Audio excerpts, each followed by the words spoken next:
Perfect. Thank you very much. Thank you, everybody in the room. It's good to see so many of you. Welcome to the April 2026 meeting of the Hillingdon Planning Committee. And as I say, a warm welcome to those of you in the room and those of you watching on the Council's YouTube channel, Hillingdon London. I'm Councillor Adam Bennett. I'm the Vice Chair of the committee and the Chair of tonight's meeting. Details of the business to be considered today is shown on the agenda, copies of which are accessible online under the live broadcast. For those present in the room and intending to speak, please note that you will be filmed and any statements you make will be recorded and made public. A reminder to anybody speaking that your voice will only be audible online if the microphone is switched on. The buttons are just in front of you. We're not expecting a fire drill, so if the alarm does sound, please follow officers to the fire exits and they will direct us out of the building to the designated meeting points. You'll notice that many of us on the committee have mobile devices and tablets, which we are using for the meeting agenda and paperwork. But I would ask anybody else, please just make sure that your electronic devices, your personal items are switched off or switched to silent. Before we move on to the main part of the agenda, and we've got quite a lengthy agenda this evening, just to introduce the members of the committee and the officers present. So councillors, we have Councillor Sharia Ahmed-Wallana, Councillor Roy Chamdal, Councillor Jazz Dott, Councillor Ekta Gohill, Councillor Elizabeth Gerlich and Councillor Raju Sansapuri. And the officers present this evening, Ross Johnson, Head of Development Management and Building Control, Ed Lawton and Grace Liu, who are Area Planning Service Managers, Chris Beatty and Owen Concannon, who are Planning Team Leaders, Michael Brigginshaw and Mike Kemp, who are both Deputy Planning Team Leaders, Sally Robbins, Senior Planning Officer, Dr. Alan Tilley, Transport Planning and Development Team Manager, Natalie Fairclough, a Legal Advisor, and Anisha Teji from Democratic Services. So a full lineup this evening. The first item on the agenda is apologies for absence. Anisha? Thank you, Chair. Apologies from Councillor Higgins with Councillor Ahmed-Wallana substituting. Thank you, Anisha. Thank you for substituting Councillor Ahmed-Wallana. Agenda item 2 is declarations of interest in any of the matters coming before this meeting. Do any councillors wish to make any declarations? No? Agenda item 3 is to receive the minutes of the previous meeting, which was the 11th of March. Does anybody have any amendments, or can we take those as agreed? Agreed. Thank you very much. Agenda item 4, there are no matters that have been notified in advance or urgent. And agenda item 5 is to confirm that all of the items of business today are public and therefore considered in public in part 1. So without further ado, we get on to the first application of the evening, agenda item 6, which is Broadwater Lake, Moorhall Road in Harefield. And I think, Michael, you're going to take us through this. Thank you, Chair. Please note that there is an addendum for this item, including minor updates to conditions and informatives. I also have verbal updates following late submissions to the local planning authority.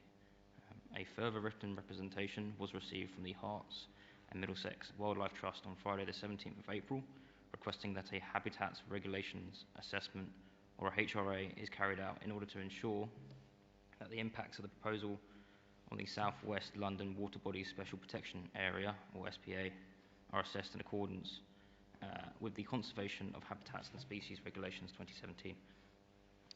The applicant submitted a Habitat Regulation Stage 1 screening assessment in response and concluded that the development is not likely to have significant effects on the protected European sites, including the South West London Water Bodies SPA. Natural England were consulted on the submission and they confirmed agreement in writing with the applicant. The local planning authority, as the competent authority required to make a determination on the HRA, reviewed the submission and related evidence and concluded that the development is not likely to have significant effects on protected European sites, either on its own or in combination with other plans or projects. It is concluded that an appropriate assessment under Regulation 63 is not required and the proposal accords with the habitat regulations. I should say as well, the local planning authority also received a written objection from the London Wildlife Trust today, which expressed support for the objection submitted by the Herts and Middlesex Wildlife Trust, which was received back in January 2026. Okay. So item 6 relates to Broadwater Lake in Harefield. The site is a former quarry measuring 80 hectares in area and now forms an important recreational ecological asset within the Colne Valley Regional Park. The site is located within the Mid-Colne Valley Site of Special Scientific Interest, or SSSI, the Denham Quarry Pits and Nature Conservation Area, at the Greenbelt and Flood Zones 2 and 3. Members will note that the former HOAC, or Hillingdon Outdoor Activity Centre, on Dews Lane was permanently closed in 2020 as a direct result of HS2 and can no longer function due to permanent safety and operational constraints. A comprehensive alternative site search assessed 71 lakes, and Broadwater Lake was identified as the only available, suitable and deliverable location capable of providing a replacement facility within the approved HS2 budget. Broadwater Lake neighbours Troy Lake, which is to the north, South Harefield to the east, Calder Lake to the south, and Denham to the west. The HS2 Colne Valley Viaduct has been built a short distance to the west, as shown in yellow. The Grand Union Canal also bounds the site to the east, shown in blue. So Broadwater Sailing Club currently operates on the site with a clubhouse to the north of the lake. Neighbouring residents are to the east in South Harefield. Harleyford Aggregates is an active quarry extracting sand and gravel to the south. The River Colne runs to the west, beyond which is the Denham Water Ski Club. The site is well established as being subject to both water sport and quarry impacts. The site is accessed off Moor Hall Road. The route passes the aggregate site as well as some residential uses. Significantly, the peninsula itself has notable existing hardstanding left behind from its former use as a quarry. Now for some photos, this is the site access as seen from Moor Hall Road. This is looking across the canal with the site in the background as seen from Moor Hall Road. This is the site entrance on the left and an access route to Broadwater Sailing Club on the right. This is the peninsula itself, showing existing hardstanding and planting. This is further along that same route, and again further along the same route, including hardstanding and lots of planting. These are some pictures showing legacy development left behind from the former quarry use. This is a picture of the lake as seen from the peninsula, and then this is a picture of the same lake as shown or as seen from the Old Orchard pub in Harefield.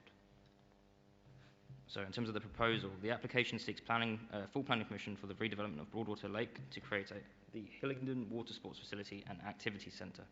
The proposal includes the demolition of existing Broadwater Sailing Club clubhouse and relocation to the southern peninsula, construction of new operations, safety and camp zone buildings, providing changing facilities, workshop storage, training rooms, seasonal staff accommodation, installation of pontoons, slipways and boat storage areas, camping areas, angler huts, outdoor activity spaces, new pedestrian routes and landscaping, ecological enhancements, localised dredging, land reclamation and ancillary facilities.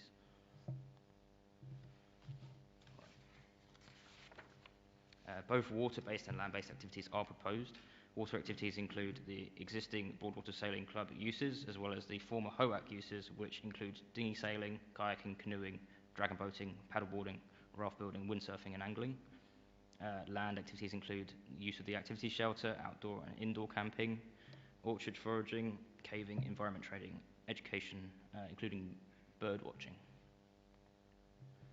Quickly, user groups include schools, scouts, cadets, children, young people and adults with additional needs, families, ecologists, permanent staff, Broadwater Sailing Club members and anglers. Access to the site is restricted to these user groups, and activities must be pre-booked to ensure appropriate management of impacts to the SSSI and for safeguarding user groups. This is controlled by the Operational Management and Activities Plan Condition 41. The peak number of users will be 72 children plus 8 adults for water-based activities and 60 children plus 6 adults for land-based activities.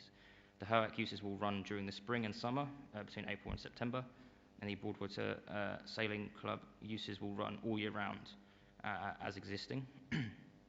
The public opening hours are from 10 a.m. to 3 p.m. daily, with staff hours from 8:30 a.m. to 5:30 p.m. So we did receive an application in 2023. These proposals are now superseded. These proposals included an extension to the peninsula, which resulted in a significant loss of open water, this being a fundamental objection raised by Natural England. The proposed water activity zone was accessed on the western side of the peninsula. Built physical development was sprawled across the peninsula, and for reasons relating to harm to the SSSI, biodiversity and greenbelt, the development was not considered to be acceptable on balance. Following a comprehensive review of all the valuable consultee comments submitted, the scheme was amended in 2025. This scheme reduced the total built floor space by 800 square metres and rationalised the proposed functions into a smaller number of buildings located on existing hardstanding. This was achieved with a minor extension to the peninsula in the eastern channel instead of the west, and through safeguarding and increasing open water provision. The proposals focus more water-based activities in the north of the lake and eastern channel, and safeguards a significant area of open water within a wildlife refuge zone to the southwest. Land to the north of the lake is to be restored for habitat creation. Island 7 is to be removed to increase open water provision and open up the eastern channel. Harmful invasive knotweed is to be removed from Island 6. Island 2 is to be reprofiled alongside provision of turn rafts and floating reed beds to improve habitat quality. So as shown here, the extent of undisturbed open water will increase from 3.42 hectares to 14.72 hectares as a result of the proposals. And the overall wildlife refuge zone is also significantly increased from 13.7 hectares to 27 hectares. The built development is located on existing hardstanding and is split into the operation zone, safety zone and camp zone buildings. The north of the peninsula is more focused on water-based activities, and the south of the peninsula is used as the camp zone, including woodland activities. The primary areas of activity are focused on the east of the peninsula, safeguarding the western side, or the woodland on the western side. The access road is also to be made good and includes additional tree planting. And here are some floor plans. This is the ground floor of the operations zone building, includes changing facilities, accessible indoor camping facilities. This is the first floor, includes seasonal staff accommodation and an observation deck, which creates sightlines to the water-based activities, which is needed for safety reasons. Some elevations. These are the eastern elevations of the proposed operations building, the western rear-facing elevations, the north and south, the south being the one that's seen on arrival and includes signage. This is the safety zone building. Apologies. This has the workshop for repairs and storage of equipment related to boat use. And you've got the elevations, this is the western one, which is public facing, eastern elevations, which is rear facing, north and south again. This is the camp zone building, including, again, changing facilities and a shelter space. The building is 1 story in height with a pitched roof. You've also got 2 angler huts proposed, notably are required to ensure that equipment is washed for biosecurity reasons. And here you can see the bike store and bin store as proposed, and some visuals. So the Hillingdon Water Sports Facility and Activity Centre development is proposed to replace the former HOAC development lost as a result of HS2. Broadwater Lake has been selected as the only available suitable and deliverable site for the replacement facility. The application has been subject to a substantial consultation process and has been amended accordingly. Whilst the amended proposals cannot avoid harm to the SSSI in its entirety, it has been demonstrated that the proposals comply with planning policy, including the mitigation hierarchy and the requirement for benefits to outweigh harms. Harm is avoided by locating development within the least sensitive part of the site, on existing hardstanding, and significantly expanding the quiet water refuge area. Harm is mitigated through operational controls, including limiting operational hours, user numbers, zoning of activities, controlled access, codes of conduct, biosecurity, pollution and flood controls, seasonal habitat management, as well as monitoring and adaptive management. Compensation and enhancement measures are secured through reprofiling and removal of islands to improve habitat quality, alongside habitat restoration and creation. It is important to compare the impact of the proposed scheme to the do-nothing scenario.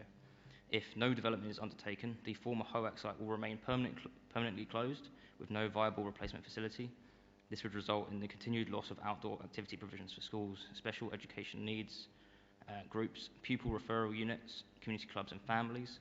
The Broadwater Lake SSSI would remain in an unfavourable condition, as confirmed by Natural England's 2023 SSSI condition assessment, without any management plan, meaning no biodiversity enhancement, habitat restoration or ecological mitigation, and existing issues such as invasive species and degraded habitat would persist. In this scenario, no improvements to accessibility, safety, landscape quality, flood resilience or community infrastructure would be delivered, and the significant social, educational and environmental benefits associated with the proposed development would not be realised. Significantly, the Environment Agency and Natural England, who are the statutory bodies for protecting the environment and conserving nature, alongside the Planning Authority's own independent third-party consultants, raised no objections to the proposal subject to the planning conditions proposed. This includes the Mitigation, Enhancement and Management Plan, Condition 15, Operational Management and Activities Plan, Condition 41, and a Monitoring, Reporting and Adaptive Management Plan, Condition 55, which ensure ongoing management and adaptive monitoring for the lifetime of the development in agreement with statutory stakeholders. In terms of Greenbelt, very special circumstances are considered to exist as a result of the significant benefits discussed in compliance with planning policy. Planning conditions and obligations are proposed to ensure that the development is acceptable. This includes an obligation to ensure that HOAC and Broadwater Sailing Club enter into a lease for long-term occupational development to ensure that significant benefits of the scheme are realised. For the reasons set out within the report, the application is recommended for approval subject to conditions, legal agreement and referral back to the GLA. I pass back to you, Chair. Thank you very much, Michael. Well done for on a very comprehensive, almost 200-page report as well, and for talking through a very complex application in a very short space of time. So before we hand over to the speakers, just to let any of you in the room here who are planning to speak tonight know that we have a traffic light system, so as and when it's your turn, you press the microphone, it will light up red, and from that point in time, you have either 3 or 5 minutes to speak. I'll let you know which one. For the first 4 minutes, the traffic light here will remain on green. When you have 1 minute left, it will go to amber, and then when it flashes red, we will politely bring you to a close. So for agenda item 6, we have 2 petitioners, Mr. John Walker and a Mr. Mark Johnson. Are they present here in the room? One of you, so if you don't mind me asking, which one of the 2 you are? Mark Johnson. Is John Walker here at all to speak? No? Okay. We will hand over to you for your petition. You get 5 minutes to talk to members of the committee. So as and when you're ready, just press the button on there, and whenever you start speaking, we'll start the time. Thank you. Thank you for this opportunity to speak. Firstly, I must state that I have no objection to the basis of the planning application and endorse the need to relocate HOAC to Broadwater Lake. Its absence has been a big loss for youngsters in the borough for some years. Broadwater Sailing Club, which I will now call BSC, has a good working relationship with HOAC and has had for many years. Children of BSC members, like mine for instance, have learnt to sail at Broadwater and then gone to HOAC for official RYA assessment and certification. BSC has successfully provided affordable all-age sailing and dinghy racing for the residents of Hillingdon and surrounding area for over 50 years. Our facilities have been at their current location at the north end of the lake for nearly 40 years. It is clearly the best end of the lake for launching, sailing and returning dinghies. Launching and returning dinghies need an open space with a free, smooth flow of air. Trees, however, impede, block and confuse the wind, making sailing very difficult or even impossible for the less skilled sailor.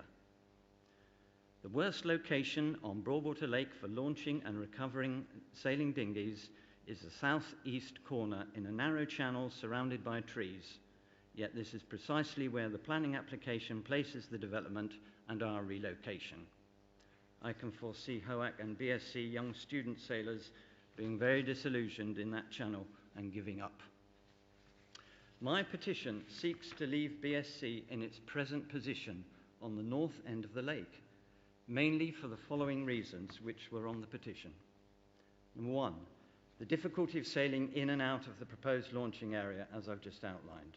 Also, the proposal to put in a line of sunken willow trees near the south end of the lake, which will only further reduce the usable sailing area because of turbulence they'll cause to the prevailing wind. Number 2, safety. The new facility does not have a clear view of the sailing area from the proposed clubhouse and shoreline, as we have at present. While not essential, it definitely helps to have people seeing from the shore. Number 3, the 2025 revised planning application compared to the 2023 plan has a seriously reduced number of boat parking spaces, smaller rigging area, and insufficient car parking for peak times. There are no BSC assigned changing rooms now, toilets or catering facilities. Number 4, putting us at the southern end of the lake will only increase the noise and activity to the adjacent SSSI area and bird sanctuary. Number 5, relocating us will cost money that could otherwise be spent on enhancing the new HOAC facilities. I have here a letter which I printed from your website from the applicant's architects, Quad Associates. It is a point-by-point response to my petition's concerns that I've just mentioned. It has not alleviated the concerns of club members I've talked to, but crucially, it doesn't actually address the main issue and reason for my petition, namely, why not leave BSC where it is? Which leads us to the nub of the issue. We've heard that our enforced and detrimental move to the south of the lake is because Natural England won't allow both ends of the lake to have facilities due to the effect this would have on wildlife. No one at BSC, that is members, committee or trustees, has seen anything from Natural England itself to this effect, not even via the applicant. Please, can we ask to see this for our own peace of mind? And may I humbly suggest you, the Planning Committee, also ask to see it, since it is so pivotal to our club's future, whatever the outcome tonight. Finally, if planning is granted, can BSC have an assurance that its current hours of operation will continue unchanged? Though the days of operation are stipulated all year round, the hours for BSC are not stipulated in the planning application. I noticed that wasn't on your slide just now. We are currently permitted to sail until half an hour before sunset, all year round. Thank you. Thank you very much for your petition. Councillors on the committee, do you have any questions for the petitioner? No, the only one I was going to ask was around the current hours of operation. You clarified that very nicely at the end. And yeah, there's lots of questions that you've put in my mind, but more to be addressed to other stakeholders. So thank you very much. So we now have the agent on behalf of the applicant, Miss Angie Fenton. Perfect. So same applies to you. You have 5 minutes to address the committee. As and when you press the microphone on and start speaking, we'll start the timer. Thank you. I think I have slides that are going to be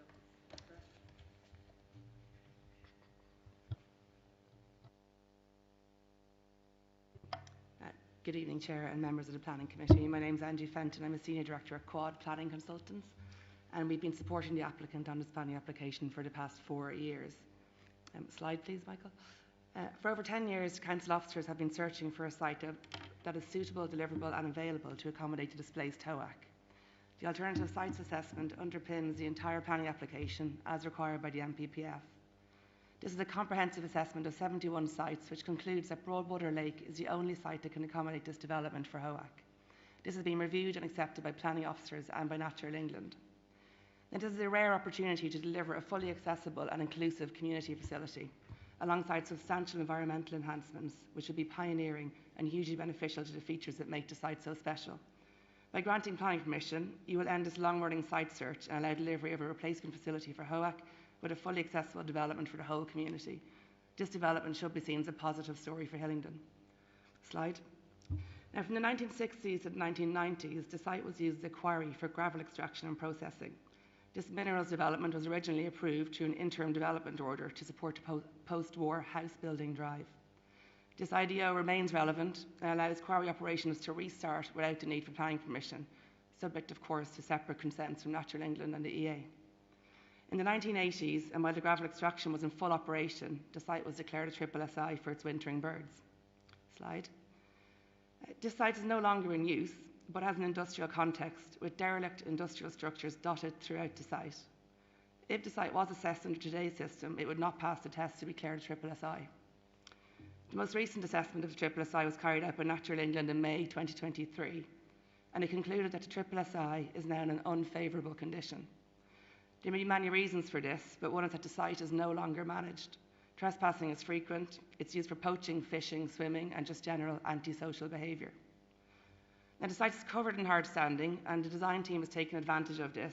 The image on the right illustrates how the layout of the built form will only be on the existing hard standing areas of the site. The team did explore in detail the option to locate the new facility alongside the Broadwater Sailing Club in the Northern Shore, and also whether BSC could operate alongside a HOEC facility on the peninsula. However, due to a high-powered gas main under the Northern Shore and the ecology effects of having two sites on the lake, these were discounted by the team and Natural England at an early stage. So should this application be refused, we understand that the current landowner intends to proceed with vacant possession of the site and consider their options for other uses. This is a landlord-tenant matter, of course, rather than a material planning consideration. But I should also clarify that the trustees of HOEC and the main committee of BSC have written to support the development and have committed to occupying the development. Slide. So for the future, the design and layout has been led by ecology, with input throughout the design stages from multiple renowned ecologists, architects, sailing experts, and Natural England and the EA, both of whom support the development. Slide. The site is within the Greenbelt and has a strong, very special circumstances case has been demonstrated, particularly with regard to social benefits. It is inevitable that there will be adverse effects in the Greenbelt, but the LVIA concludes that there will in fact be an enhancement to the existing landscape structure and character due to ecology enhancements. A steering group will be established with statutory bodies, and a management committee will also be established with non-statutory stakeholders. This is a unique opportunity for public bodies to work together to manage and improve this site in the public interest. Now, you may be aware that the government published a policy paper in March this year, and that there's an expectation that Natural England will work with public sector partners to ensure that everybody can access nature in 15 minutes. Access to nature alongside house building is a priority of national planning policy due to its demonstrable benefits on physical and mental health. Slide. By granting planning permission this evening, you will be supporting the delivery of a facility which is designed for vulnerable children and adults, including those with severe physical disabilities, allowing everybody to participate fully in the activities provided. You'll be opening up this unused, derelict former industrial site for residents and visitors to this rural location.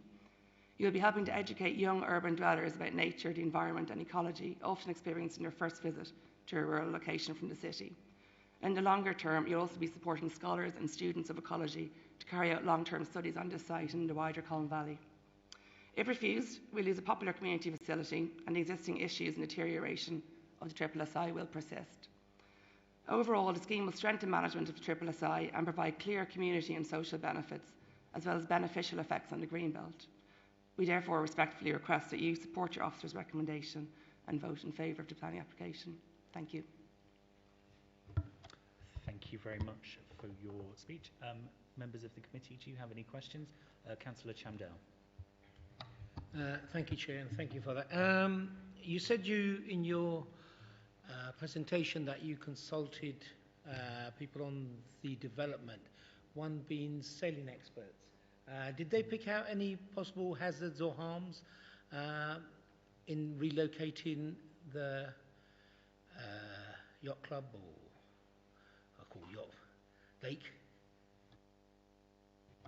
When you say harms, in terms of the current practices that where it's operating at the moment, we've been told that relocating to the south, it would cause issues because of trees and logs in the water. So was any part of that raised during your application? Yeah, is this for me discussing? Sorry. Yeah, so that was discussed quite a lot in detail, and we do actually have an RYA expert with us today, Peter Bentley. We've looked into various locations for the sailing club and where the boats can launch from in a lot of detail. There's quite a lot of inland sailing clubs throughout the country who operate on extremely worse conditions than what we are proposing. From what I understand, I will pass over to Peter Bentley now, but there's ample space on the eastern shore for dinghies to be able to launch. Is it okay if I ask Peter to provide a fuller answer as the expert? There's no question that the northern sure is a more perfect sailing location than the currently. Sorry, there's some feedback. You happy for me to press on?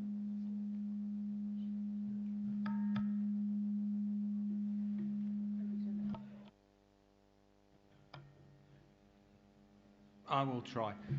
There's no question that the existing location of Broadwater Sailing Club is... Do you want to try the one just next door? So just on your... Right. Try one of those to see if that works any better. Any better? That's yes. much better. There's no question that the existing northern location of Broadwater Sailing Club is perhaps the optimal location from a purely sailing perspective. There's no question that that is the case. But in the overall context of the site and the ability to provide land-based activities and to engage in the full remit of activities proposed on the site, the southern location that is currently proposed will be adequate. I'm not going to stand here and say that it is perfect or better than where we are at the moment, but in the overall context of the development and what is required, the southern location is adequate, and as Angie has remarked, there are a number of other sites which are operating: the Aquadrome at the northern end of the Colne Valley, Thames Young Mariners at Richmond. There are a number of other sites which are operating in significantly worse situations than is proposed for there, and I am completely confident that for the activities proposed, the southern location will prove acceptable. Thank you. Any come back on that, Councillor Chamdale? Any other questions? I suppose one that I would ask is how, because we'll be reading through the report, an awful lot of attention has been given to the environmental impact, and rightly so. It's an SSSI, etc. But also at the same time, particularly when you look at some of the comments from Sport England and from British Rowing, that there's been so much compromise that we're spending this money on an adequate facility. Doesn't feel like it's being optimised as much as maybe it should. And if you could maybe just talk the committee through that, briefly through that journey you've been on with Natural England and the various other stakeholders, many of whom are objecting from an environmental perspective, and how that has kind of been balanced between we need to develop a state-of-the-art facility that serves its purpose, but equally we have to, in order to get this approved and to balance that with the environmental factors, we've had to amend the proposal so significantly. Yes, if you would like to elaborate on that. We are proposing a state-of-the-art facility. When Peter says adequate, he's talking about the launch area for boats coming off the beach. Otherwise, the sailing area will be pretty much the same as what the sailing area is at the moment.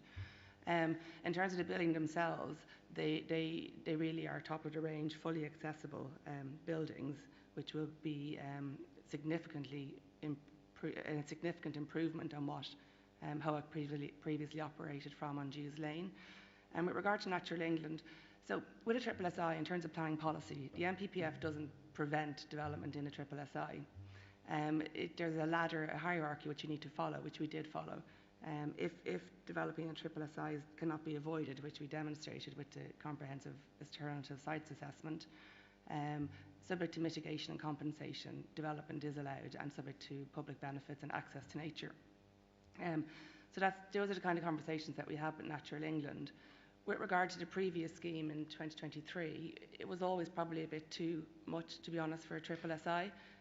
The building was located close to the southwest, very sensitive area of the site, which we're now proposing to increase fivefold, almost fivefold, from 3 hectares to 14 point something hectares. And then that was the reason that we made to move the building over to the eastern channel, which is a less sensitive part of the site.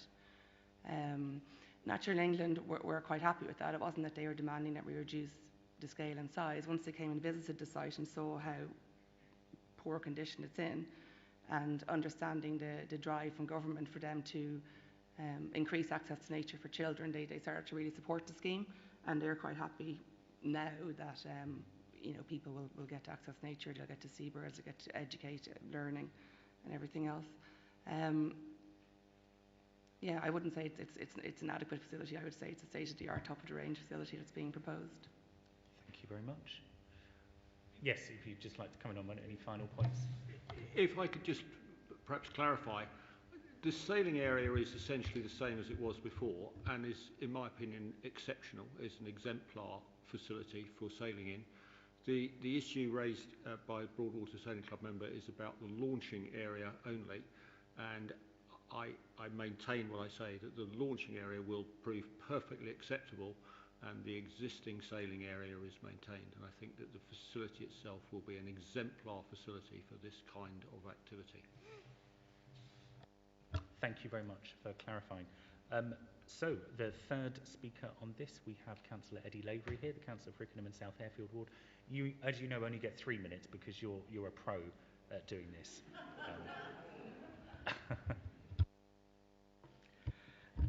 Chairman, members of the Planning Committee, the application before you re-provides a much-loved and valued community facility that the original site of which was lost to HS2 and is not available for reuse. It will not only be a benefit to the residents of Ickenham and South Airfield, but also to the whole borough and many community groups. It is acknowledged that extensive work was needed to balance the environmental needs of a triple SI with the need to create a state-of-the-art community facility. I think it is lost sometimes that the triple SI is not in the best condition, and Natural England themselves have confirmed that. And also, you imagine a lake and you imagine a totally rural surrounding. This is a former quarry, and there's a lot of, as seen by the pictures, hard standing. This application will improve the site, it will improve the ecology, and it will provide a much valued facility for our residents. You've heard in detail from the applicant and the detailed explanations as to how the current proposal has been arrived at, and the objections of Natural England and the Environment Agency have been removed. They are both now supportive. So I would urge members please to support officer recommendations tonight. Thank you very much. Councillor Lavery, any questions for the ward councillor at all? No? Okay, so we can open it to discussion. Any committee members would like to come forward? I mean, if you want a little bit more time, I will kick off with the petitioner's question, which was just around current hours of operation and how we can safeguard that. I don't know if it's through an informative or through another mechanism to make sure that the sailing up until an hour before sunset all through the year is permissible. Thank you, Chair. There is a condition 41, an operational management activities plan condition, which will control the operation on the site, and that will be in consultation with all relevant stakeholders. I think it may not be appropriate to restrict it specifically in this forum, but it's something that can be agreed amongst all parties, and completely acknowledging the existing permitted use and not meaning to or not wanting to reduce the benefits of the proposal. Appropriate hours can be agreed as part of that process. Thank you, Michael. Is there anything that I suppose that we could do to give members of the sailing club a little bit more certainty, so that it's not as, and I don't know whether this is enforceable in terms of the hours of operation from a planning perspective, or whether it is actually becomes a negotiation between the landowner, the operator, the various other parties. But I think it's a valid, clearly the sailing club are already compromising in terms of being moved, in terms of having a slightly less adequate launching area, albeit an exemplar sailing area. But it would be good just to, I guess, safeguard something that's been in place for 40 years for their members. I don't know how we do it. I look to you as the experts, the bright brains in the room. For information, I can say that the total hours of operation as currently proposed extend from 8:30 in the morning till 5:30 technically just before the evening starts. That's the current operational hours as proposed in the outline operational management plan. That would be the starting place, and then there'd be discussion between stakeholders about acceptable hours. So that in a way that gives me less confidence that the current hour up until half hour before sunset will be permitted. Yeah, thanks, Chairman. If I could just add, it's a bit of a tricky one. I think the best I can sort of do is to give my assurance that as officers, when we look to discharge this condition, we'll be looking to ensure that it's as flexible as possible for the sailing club. But I feel like it would be inappropriate for me to sort of amend the condition or kind of give an assurance about specific hours, because as Michael has explained, this particular condition would be for discussion and negotiation as part of the stakeholder group. So there'll be a number of factors that need to be considered, particularly around ecological impacts, and we'll need to take Natural England's view on that. Thank you, Ros. Yeah, we wouldn't normally allow the agent to come back again, but as it's in relation to what the petitioner has brought up, and I think it's really valid, please do, if there's any more certainty you can give. Yeah, and we've had quite a good relationship with BSC, I think, over the past few years. The plan is for Broadwater Sailing Club to remain the same, and all of our ecological studies and EIA are based on the worst case assumption that BSC remains the same. It's HOAC is what we're applying for here. So BSC will continue as they are. Now, that could change with planning conditions, or the council might decide to control that, but all of our assumptions are based on BSC remaining as they are. Thank you. No, that's good to know. Councillor Chamdale. Thank you, Chair. First of all, just the operating hours. Were we told 8:30 to 5:30? Because on the papers it says 10 o'clock to 3 o'clock p.m. If you could office could clarify that first of all. So the opening hours for staff starts at 8:30 in the morning, and for staff it closes at 5:30. The operational hours relating to the other uses, as the agent has put there, it's more in relation to the HOAC uses would extend, would be at the shorter period reference there. So yeah, the operational hours could staff setting up or wrapping up after a session with children could be classed as operational, and hence why 8:30 to 5:30, which is when they're on site. Yes. Thank you for that. Looking at the proposal, there's going to be some on balance verdicts on what's required and what we're going to have, but we all agree this is something that we need. And looking at the original proposal to the current proposal, it's a huge jump. And I think, Chair, you made a very good point. Is it adequate, or is it, 2026 compliable? Looking at all the changes that have been made, it looks more positive in terms of managing it. So, and it's a pretty comprehensive report from officers. So thank them for that. So going through everything, I think on balance, I believe the officers have done a good job, and it's the agents have made a decent fist of the application, and I will put forward go with the officer's recommendation. Thank you, Councillor Chamdale. Councillor Gohill. Thanks, Chair. I have quite a specific question, and it's regarding, on page 25, it mentions the low spill lighting as part of the mitigation strategy.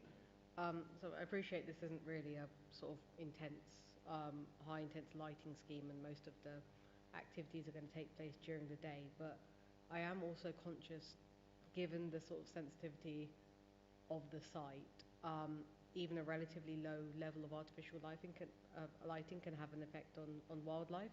I was just wanting to ask Michael, therefore, if there's any kind of external lighting that can be controlled in practice, or if there's any condition that we can maybe put in, a detailed condition that we might be able to put in or strengthen in any way to lean on, rather than relying on sort of management plans. Thank you, Councillor. There are a number of conditions that restrict lighting.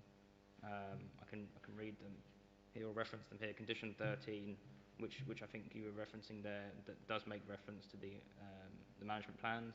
Condition 15 and 41, and avoiding light spill, like you say.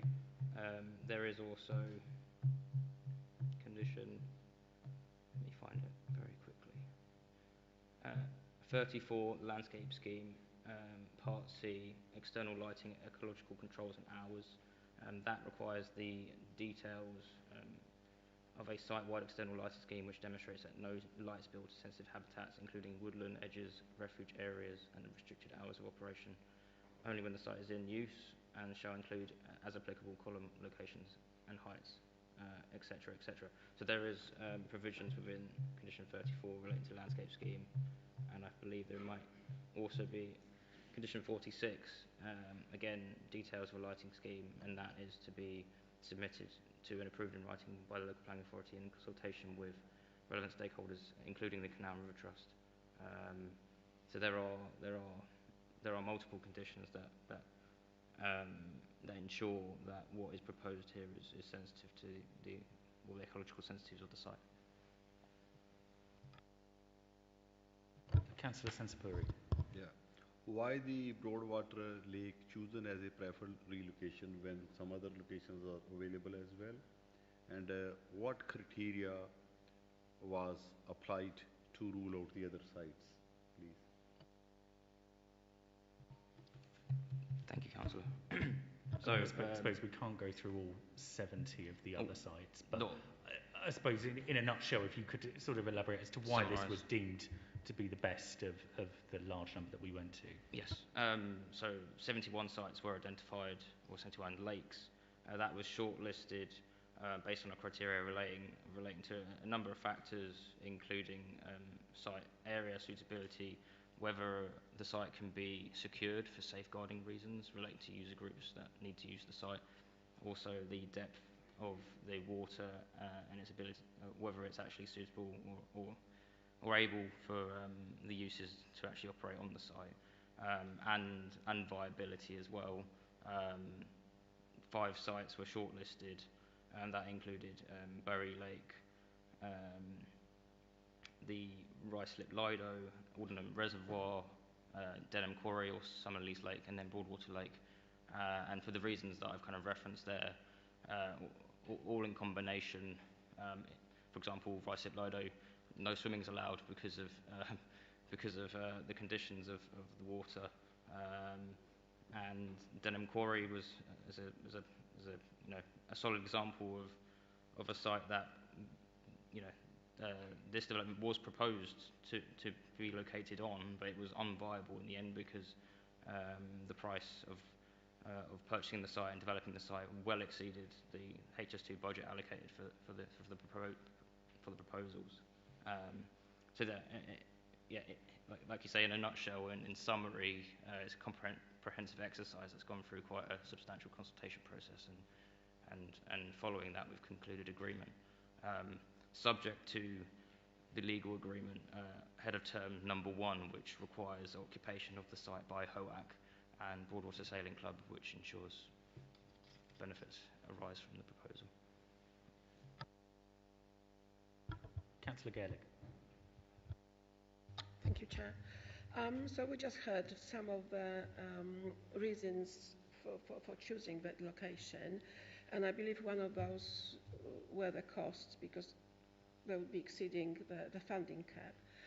Given that this agreement took place at the end of 2016, that amount of fund is eroded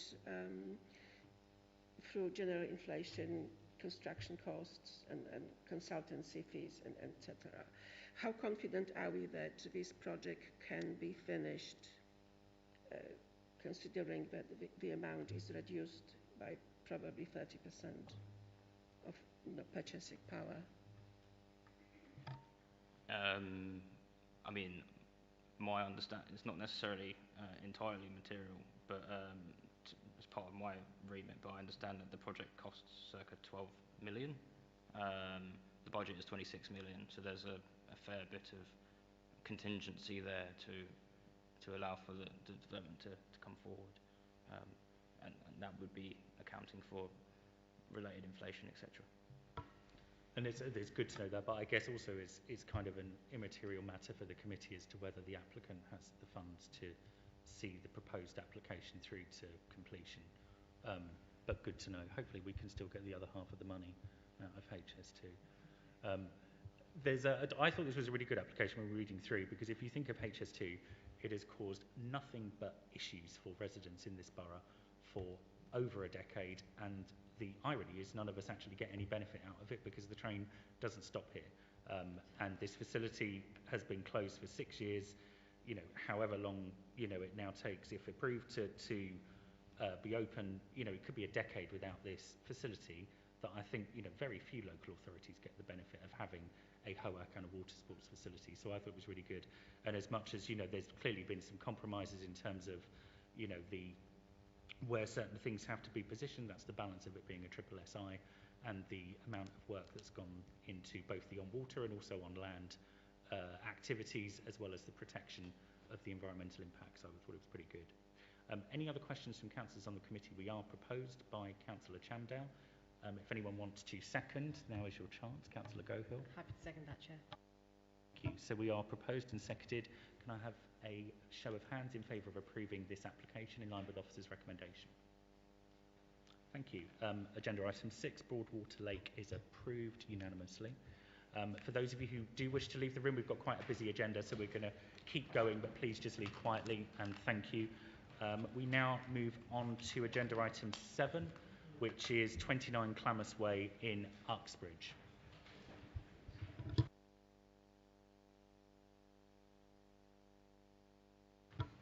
And sorry, I should have said, Chris, you're going to take us through this as well. I didn't tee you up.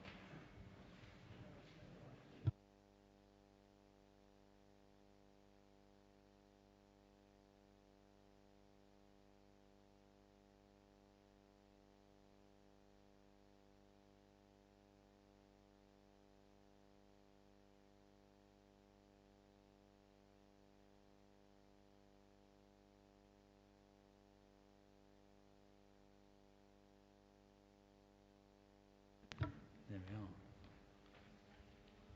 Total silence for this very important agenda item. Chris, everyone has left now, so as and when you're ready.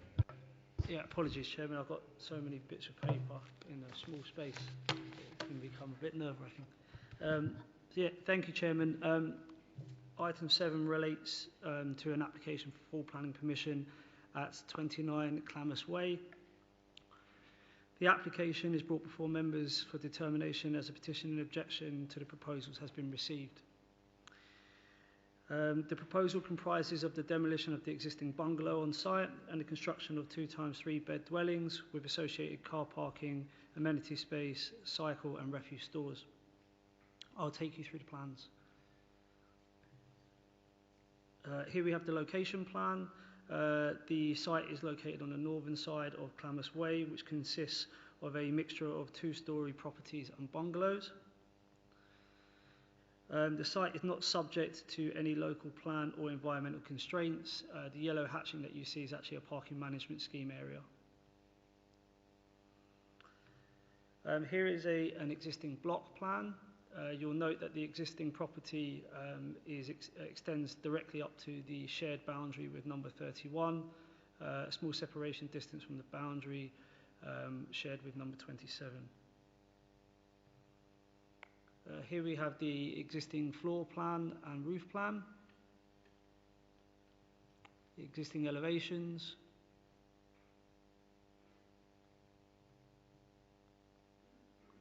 here we have a proposed block plan. You will note that the ground floor built form does not extend beyond the rear elevation of number 27 at ground floor level, but marginally beyond number 31. The building has been set in from both side boundaries by 1 metre. Here we have the ground floor and first floor plans. The first floor would be set back from the ground floor rear wall by approximately 1.5 metres. Here is the first floor plan. You can see from this slide that the built form would not breach the 45-degree line of sight from either neighbouring property, meaning that there would be no loss of outlook, daylight, sunlight to the internal rooms of either neighbouring property. Here are the proposed elevations. The building has been set away from a shared boundary with both neighbouring properties to create a degree of separation distance. In addition, a hipped roof design has been adopted to increase the separation distance at roof level. As you can see from the drawing, the development would provide a transition of height between the tall pitch of the bungalow to the west and the two-storey dwelling to the east. This is the landscaping plan for the front drive area, which illustrates one car parking space would be provided for each dwelling, secured and covered cycle storage, and a ramp to provide level access into each of the units. Here is a very simple plan of the garden sheds, which are to be located to the rear area of the rear gardens. And I'll just take you through some of the photos. So here we have a bird's eye view plan. This is a photo of the existing property. You can see the tall pitched bungalow to the left, and then you have the two-storey dwellings to the right. Here is a longer distance view showing some of the transition between the two-storey dwellings and bungalows. I think one thing you'll note from seeing the elevations is that the design has adopted the front projecting gables in order to draw from some of the character of the street scene. Here's the existing bungalow from the rear, and just some photos looking either side of the neighbouring properties. Rear garden. So just in terms of the summary of the proposal would result in a net increase of one residential unit. As shown in the presentation, the design approach is reflective of the established pattern of development and character of the local area. There are no notable concerns regarding the potential harm to neighbouring properties, and the development would provide adequate levels of parking and living standards for future occupiers. Finally, the Council has recently published its updated housing delivery figures, which demonstrates a 2.5-year housing land supply rather than the required 5 years. As such, paragraph 11D of the NPPF, which is the tilted balance, is engaged. This requires officers to evidence demonstrable harm when recommending refusal. The provision of new housing is given significant weight. The proposal broadly conforms with key development plan policies. As such, officers are recommending that this application be approved. Thank you, Chairman. Thank you very much, Chris. So we have a petitioner, Miss Susan Pritchard, who I believe is not present in the room, but we do have a written statement that Anisha will read out. Thanks, Chair. Chairman, members of the committee, I am a resident living directly opposite the proposed development site, and I wish to object to this application. At its core, this proposal represents a clear overdevelopment of a constrained plot. It replaces a single, modest but solid and well-built bungalow with two tightly arranged houses designed to maximise the site rather than respect its natural capacity or the character of the surrounding area. While the applicant states compliance with the London Plan Space Standards, the reality is that both houses are designed to meet only the absolute minimum of 84 square metres. Every room is at or close to the minimum acceptable size. This results in cramped, inflexible living accommodation that falls short of the high-quality homes that planning policy seeks to achieve. This is not just about technical compliance, it is about the quality of what is being built. These homes offer limited kitchen and dining space, very small secondary bedrooms, and no flexibility for modern family living. That is not good design. From my position directly opposite the site, the impact on the street scene will also be significant. The development introduces a much more intensive built form which will create a more enclosed and urbanised appearance, eroding the open character that currently exists. There are also genuine concerns about deliverability. Given the high cost of acquiring the site combined with demolition and construction costs, there is a real risk that this development may be financially marginal. If that proves to be the case, residents could be left facing a partially completed site or a long-term building site following demolition, which would be highly detrimental to the area. Finally, I would emphasise that these concerns are not mine alone. 50 other local residents have supported objections to this proposal. While I appreciate that decisions must be based on planning policy, this level of concern clearly reflects the impact this development would have on the community. For all of these reasons, overdevelopment, poor quality design, harm to the character of the area, and concerns about deliverability, I respectfully ask the committee to refuse this application. Thank you. Thank you very much, Anisha. Do we have the applicant, Mr. Kamalpreet Singh, or the agent, Mr. Ravindra Patel? Yeah? No? So there's nobody to speak. In terms of ward councillors, I believe we do have a written submission from Councillor Tony Bells of Uxbridge Ward, which Anisha will read as well. Thank you, Chair. I would like to add my objections to this proposal. It is a complete overdevelopment of the site if ever the saying trying to squeeze a pint into a half-pint glass was true, that is it. I must ask that the committee make a site visit to see for themselves before making a final decision. Clamoth Way is a reasonably quiet residential road with appropriate houses and bungalows. This application, if allowed to proceed, would stick out like a sore thumb. I think that the residents have set out some very fair and just objections to this development and would argue that planning department have not fully taken them into account. I would ask that the committee rejects this application or at least makes a site visit. Thank you, Councillor Tony Bells. Thank you very much, Anisha. So we are open to the committee and the discussion. Do any councillors want to kick off at all? Councillor Champdale. Thank you, Chair. Looking at the originally, you are fitting two houses into a plot, which is one. Officers have said that it meets all the standards. We also talked about the tilted bit. Does it fit in? What does a screen seat look like? I mean, we've seen bungalows, two-storey houses.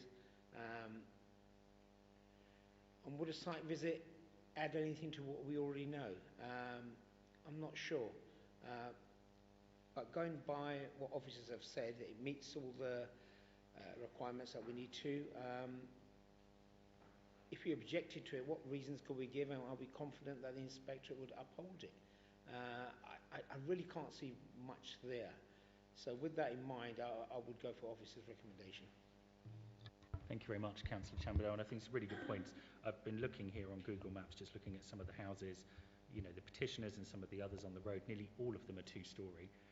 The street scene has changed over time, and it's very difficult, therefore, to say that where previous bungalows have been demolished and rebuilt into two-storey homes, that somebody else now can't do exactly the same. And the reality is, particularly with the tilted balance, where we talk about the housing stretch, that sizable plots like this, where you can fit two properties on feasibly, that the planning inspectorate would look towards that, certainly if ever there was any appeal made.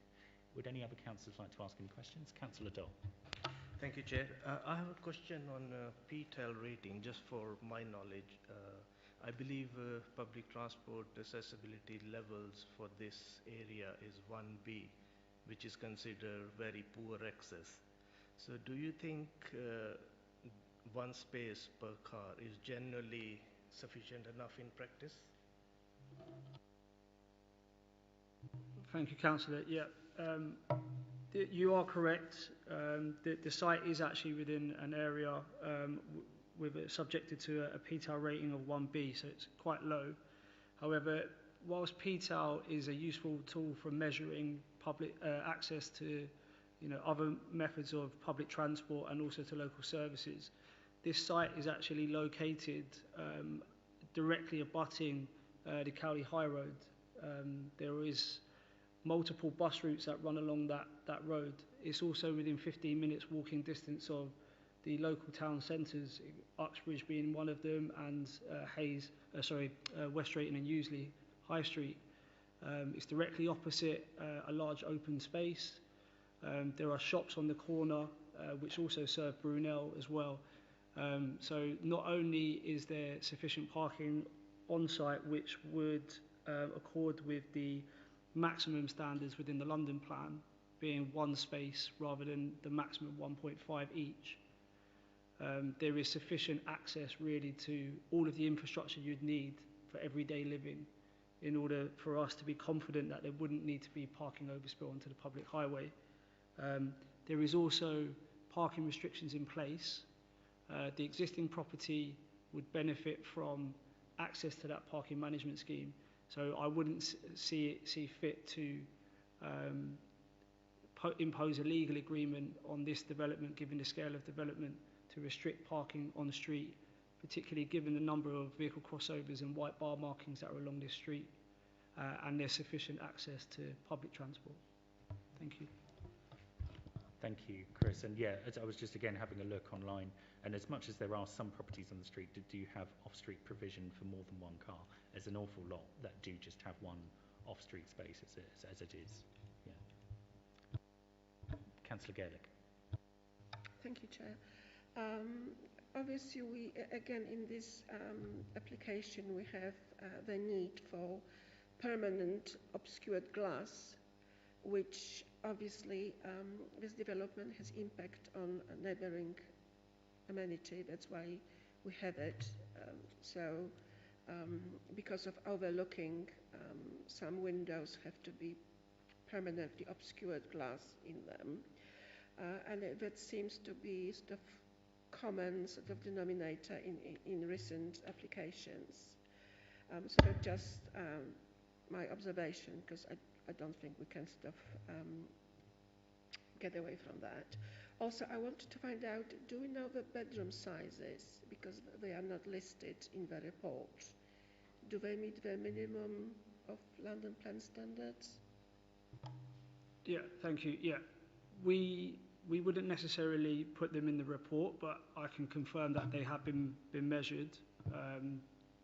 As Councillor earlier mentioned, the development as a whole, including the bedrooms and the internal living space standards, conform with the minimum space standard requirements. I would like to point out just around these living space standards, if you've got a 1930s property that is a 2 to 3 bedroom, it's going to fall quite significantly short of the minimum space standards which we've got now. So as much as we're referring to these as minimum space standards, they're minimum for a reason, and we would always seek to achieve more, but this is sufficiently sized, and there wouldn't be an adequate reason for us to refuse it based on the fact that it only meets the minimum. I think as well on page 199 of the report pack, so you've got the bedroom 1, 13.7 square metres, bedroom 2, 8.5 square metres, bedroom 3, 7.5. I think that's... Thank you, Chairman. Yeah. So yeah, I mean, I grew up in a box room, so some of these look more sizable than that. Any other questions, Councillor Gerlich? No. Okay, thank you. Councillor Ahmed Walana. Thank you, Chairman. I don't see a point for side either, but I would like to second to approve it. Thank you very much. So we are proposed and seconded. Can I have a show of hands for all councillors in favour of approving this application in line with officer's recommendation? So agenda item 7 is approved unanimously. And we now move on to agenda item 8, which is 38 Frase Avenue in West Drayton. And I believe, Chris, it's you again. Yeah, thank you, Chairman.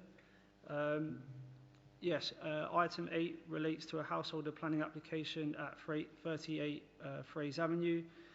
The application is being presented to members this evening following the submission of a petition. The proposal comprises of a conversion of the loft space to habitable use, including the raising of the ridge line, provision of roof lights in the roof, in the front roof area, side and rear roof slopes, a half-tipped loft window, and minor amendments to the fenestration. Here is the location plan, sites within the red area. Here is a constraints plan. As you'll see, the site is located within an area of special local character. I'll take you through some of the existing drawings. So here we have the existing location plan, existing location and block plans, existing floor plans, so that's ground and first. We have an existing loft plan, and then on the right-hand side we have an existing roof plan. Here's the existing front and side elevations. You'll note the scale of the neighbouring properties, in particular the height. Here's the existing rear and side elevations. Again, you can see that this property sits lower in terms of its height than the two neighbouring dwellings. Here is an existing street scene elevation. Existing section from the other side. And here are the proposed plans. So the ground floor remains unchanged, slight amendments to the first floor, in particular staircase required to take you up into the loft area, and the addition of a bedroom within that loft space. Here we have the proposed roof plan. You'll note that there is a modest crown roof proposed. The crown roof is effectively a design method which allows for additional height within the roof space without having to increase the ridge of the height to an unacceptable level. So quite handily, the architect has actually highlighted on here the areas which are subject to development. So you'll notice that there is a 60 centimetre increase in ridge height. That ridge height does not extend beyond either neighbouring property. I know there may well be a comment when members see the development that has resulted in the two new build properties to the left hand side of this as being quite tall, but I would like to point out that that property on the right is also significantly taller at the moment than the existing property and would remain taller even with that 60 centimetre increase in height. The crown roof element is what you can see on the side elevation, which is labelled northeast. There's the provision of some new windows within the side elevations. The window, the half-hipped window, which is what's referred to in the description, is actually the centralised window in the loft level. And here we have a proposed street scene elevation. In terms of the assessment, you will note that, I'm just going to move to the photos. Yeah, so in terms of the assessment, as explained earlier on, the two neighbouring properties, one to the left is a new build property, the one to the right is less recent, but the entire street scene comprises of a variation of different property types: scale, bulk, mass, and in particular height. The applicant is proposing to increase the height of the roof but retain it so that it's lower than both neighbouring properties. I think it's difficult to argue that a 60 centimetre increase in roof height with that point around the fact that it's lower than the neighbouring properties would not be modest, and in my opinion certainly would not appear to be out of character given the variation of heights, design, bulk, scale and mass which exists across the street scene. Members will be very aware of the development that's taken place in this particular street. I think this is potentially the third application in the recent times that we've had on this street. So we have discussed the combination of different roof types, heights, design of properties on quite a few occasions before. So for those reasons, Chairman, we are recommending approval. Thank you. Thank you very much, Chris. So it's a petition application. So we have a petition from Miss Janet Woginger with Alan Atkinson nominated to speak. Yes. So the reason why we were just talking back and forth here is you've submitted quite a big pack of information and slides. I mean, I'm happy to hand them out to members of the committee for them to look at while you talk for your 5 minutes. Generally, that kind of thing has to be submitted 5 days in advance so that everybody gets the time to review.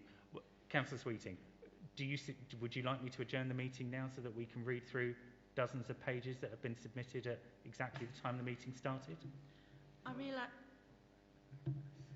realise that the committee may not have had them, but the planning committee has had them since August 2021. Yeah, so I'm referring to what was handed out to us at the beginning of this meeting. The councillors on the committee, the councillors who made the decision, will not have not seen that before, that type of information should have been sent to us 5 days before. If you want to carry on until 11 o'clock or midnight and we can adjourn the meeting and go through and read the papers, I can seek legal advice on that.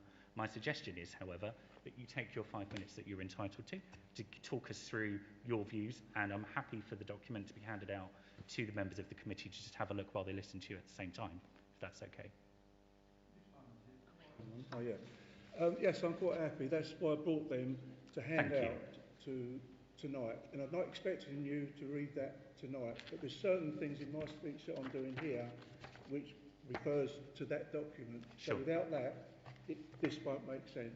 No, and that's very useful. I think if it adds context certainly to what you're going to talk us through, then we're very much happy for that. It's your opportunity to get your point across, and if the back helps do that. So we'll just give Anisha a couple of minutes just to hand these out, and then we'll start your time. So if you just pause for a couple of seconds, and we'll let you know when we're ready.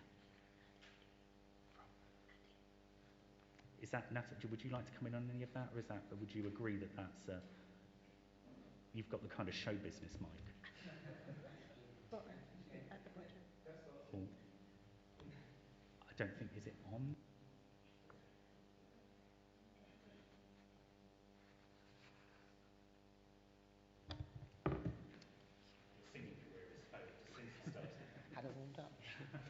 Thank you, Chair. So just to reiterate the Chair's advice this evening, so given that the papers were submitted quite late in the day, i.e. just before committee started, ordinarily papers are required 5 days in advance so that the public and of course members get an opportunity to consider the contents. There are some substantial representations here which I've had a chance to flick through, and I don't feel that the members have had a chance to do that just yet. The question I have is, can your representation that you've got prepared this evening be made without reference to the documents, or are they material to? They are referring, some of the points are referring to that document, but they've no need to read it all. I've highlighted the page which I want them to look at. So there's one item in that document, apart from the photo. Is it text or photographs, sorry? The majority of that document is photographs, but there's some pages, there's only one page I would like them to read, which I've highlighted. It's the 4th page in, and it's been highlighted. Sorry, just to be sure, we've got, so it must be this pamphlet we're talking about, That's right? the one, This yes. booklet, If you go right? 4th, I think it's the 3rd, there's some highlighted pages. Okay, okay.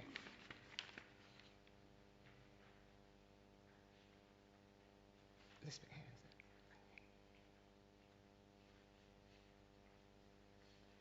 I mean, I wonder if you can simply just read out what you have already put in this and the salient paragraph that you would like members to draw their attention to. That might just clear it up rather than getting the officer to go out and dispatch the pack. Okay. If you can just read out what you've got in this, then that might just clear it all up, rather than carving the time out. I'll read out what I've said. And yes, I mean, of course, that's within your 5 minutes. I'm talking about. Yeah, so that's just within your 5 minutes there. I don't think extra time will be given for that. Does that cover it for you? Yeah, yeah? That's fine. Thank you.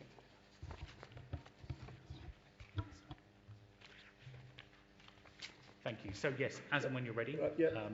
Chairman and committee members. Oh, sorry. Oh, no, it's on. It's already on. Chairman and committee members. Number 38 Frase Avenue is situated within a much loved and valued area of special local character. It was originally developed only with bungalows, but over time, some 2-storey properties were added. 3-storey properties are not a feature of the area and few number on this estate. The proposal is for raising of the roof of the original property and insertion of dormer windows to make a 3-storey property.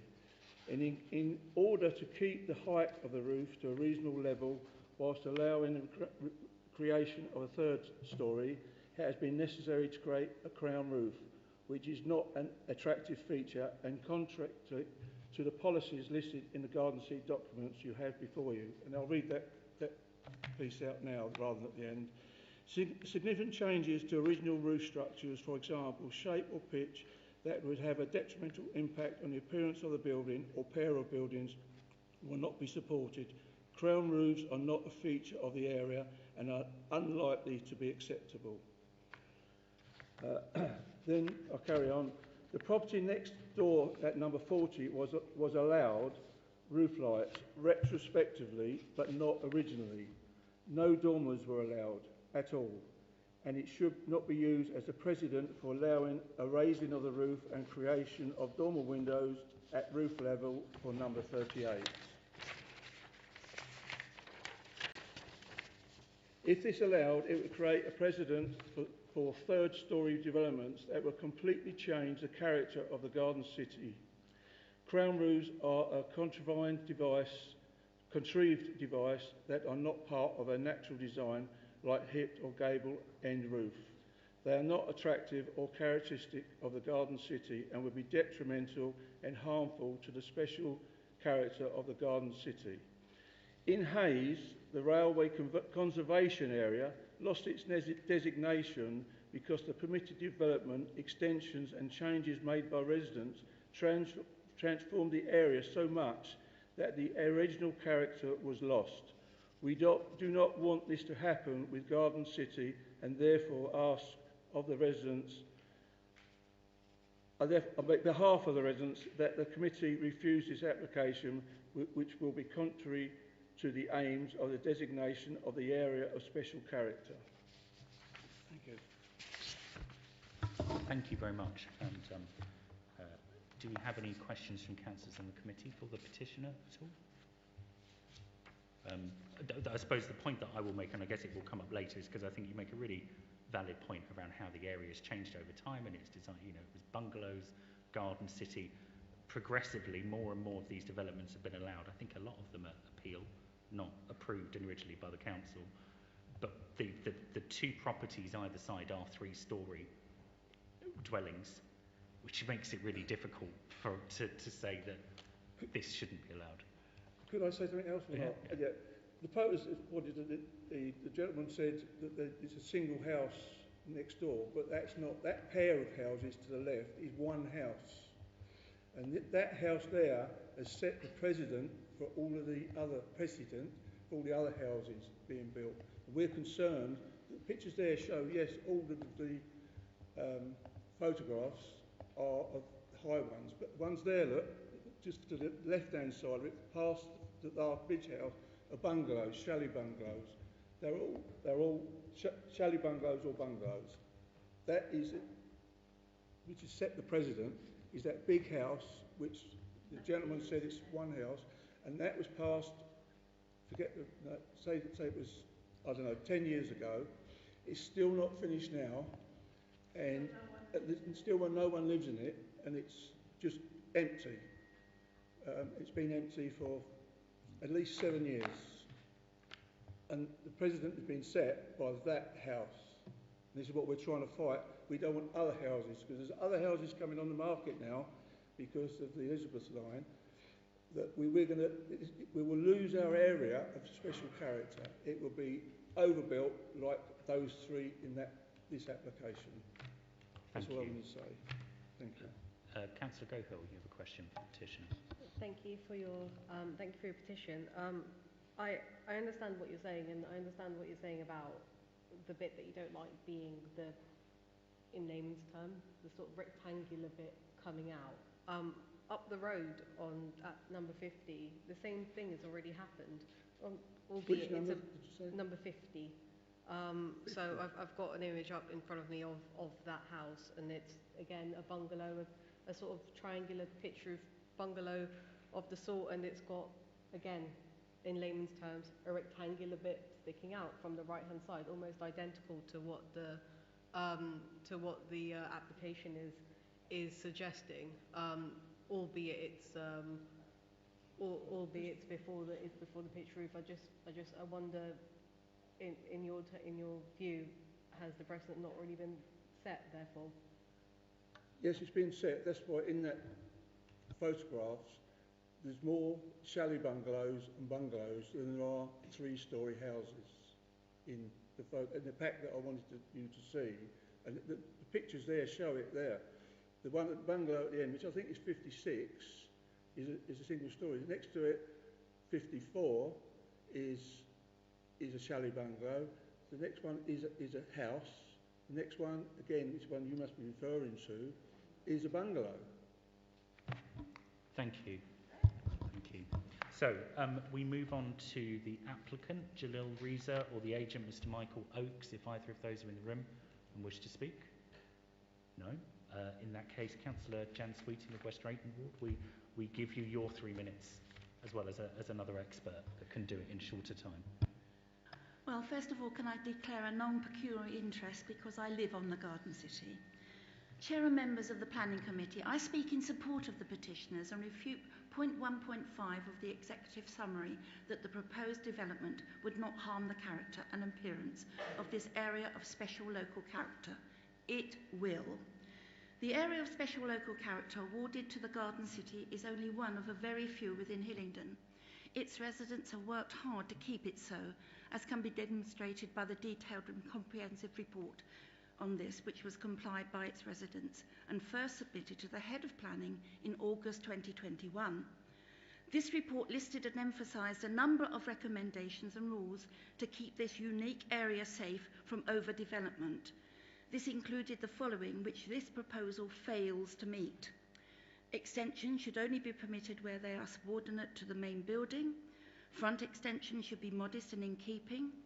Significant changes to roof structure, including the use of crown roofs, are not supported, and that the development should be no higher than 2 stories. The petition makes it clear that the proposed additions at the front of the house would destroy the original character of the house. The addition of a 3rd story being totally against the detailed document compiled by residents and presented to the Head of Planning over 5 years ago. If approved, it would set a concerning precedent. The proposals are major, which create an unbalanced look, with the old building being consumed by the new. The neighbouring property is mentioned in the planning report, basically comparing that with this. This too set a precedent and was only approved after major alterations to the scheme, but it does not have accommodation on the 3rd story. However, if the current application is approved, it would also go against not only the original plan of the Garden City, but set up in the 1920s, having low-level properties on large plots, but also against the Council's own designation of it being an area of special local character, and totally against the recommendations of the document submitted by residents in 2021. It would be a further erosion of the area of special local character designation for this much loved area. I respectfully ask the committee to not only refuse the application, but work with residents regarding the detailed report submitted in 2021 needed to keep this special area special. I thank you. Thank you, Councillor Sweeting. Anisha actually forgot to put the traffic lights on, and I was like, it's fine because you're normally very disciplined and stick to your 3 minutes, so thank you. Any councillors have any questions for Councillor Sweeting? No? Okay, so we can open it to any questions. I mean, to give you some time to think about them. I wondered if, Chris, could you just elaborate on the properties that have got a 3rd story on either side?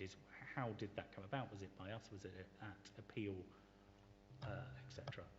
So just before I do that, I just want to clarify this description of these properties as 3-story. The properties are 2-story with accommodation within the roof space. So it's really important to get that description right, because a 3-story property would indicate that the property in itself has a 3rd floor.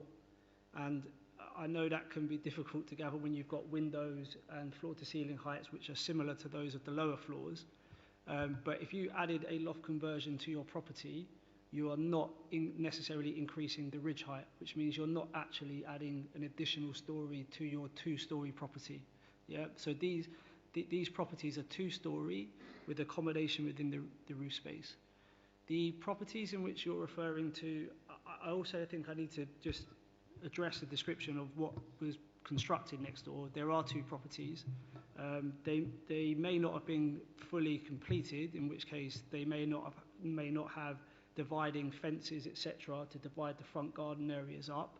But if I'm looking at Google Street View now, we've been on site to look at this site, and there are definitely 2 properties there. Those properties were constructed in accordance with plans which were approved by under delegated authority. However, there was a subsequent amendment to that application which was refused and then subject to an appeal. So there is an appeal which has been allowed on that site. Just in terms of the appeal scenario here, so I want to just give you an outline of what we've considered and what an inspector would consider. So we are looking at a 0.6 metre high, so 60 centimetre increase in roof height. That is not an additional storey, it's not a 3rd floor. It does provide accommodation within the roof space though. So that extension allows for the frontage of this property in terms of its design to be retained, but just slightly taller. The height of that building is not taller than, yes, the 2 properties that were approved by the planning authority, but also the property next door, which I don't think we can deny here does appear to be much more original than the 2 properties to the left-hand side, which have been constructed in accordance with what I believe the petitioner sees to be quite a contentious application. Furthermore, yes, there are examples of retained bungalows or chalet bungalows within this street scene. There are a number of properties, which are 2-storey and are significantly wider, greater in bulk, greater in scale, and greater in mass. So what an inspector is going to do is they're going to look at the design of the existing property. They're going to see it's marginally increased in height, but overall the design is retained. Yes, there is a crown roof. The area of special local character is not restricted to this area. There are multiple examples of crown roofs. This is a very modest crown roof. There might not be an example of a larger crown roof within this part of the street scene, but they won't just look at this part of the street scene. They will consider the area of special local character in its entirety. So also the crown roof is not visible from the front. It's also not going to be visible from the street level. So whilst the roof form and the rear elevation do form part of the character of the area, I believe, in my professional opinion, that given how modest the increase in size is, how modest the crown roof is, the fact it's only really visible from the rear and not from the front, we would be unlikely to withstand an appeal against refusal. And I would just like to point out that there is an officer recommendation here to approve, and for very good reason. Thank you. Thank you very much, Chris. I was also looking at Google Street View. So the property to the other side is a 2-storey accommodation with accommodation in the roof space. The view of Google Street Maps that goes back to July 2008 still has that property completed. So it's hard to argue that the precedent wasn't set 20 years ago when that would have been approved. Councillor Chamdale, you had a question. Thank you, Chair. I think the officers really answered the questions and the statement I was going to make. If you look at it, I feel for the residents who've been living there for a while, and you've seen your street scene change and change and change again. And a classic viewing point is that picture on the right-hand side, where you've got a car park, you've got a bungalow, you've got a bungalow with chalets on there, and then you've got it's completely changed. I mean, there is no street scene. In terms of harm or visually, how does it look? It is at the back. The roof height is less than neighbouring properties. And as the officer said, there's not much you can actually put against, say, look, we've got to refuse this without we know the inspectorate will improve it. So with that, I would like to go with the officer's recommendation. Thank you, Councillor Chamdale. Any other councillors have any questions? Councillor Dodd. Thank you, Chair. I second the proposal.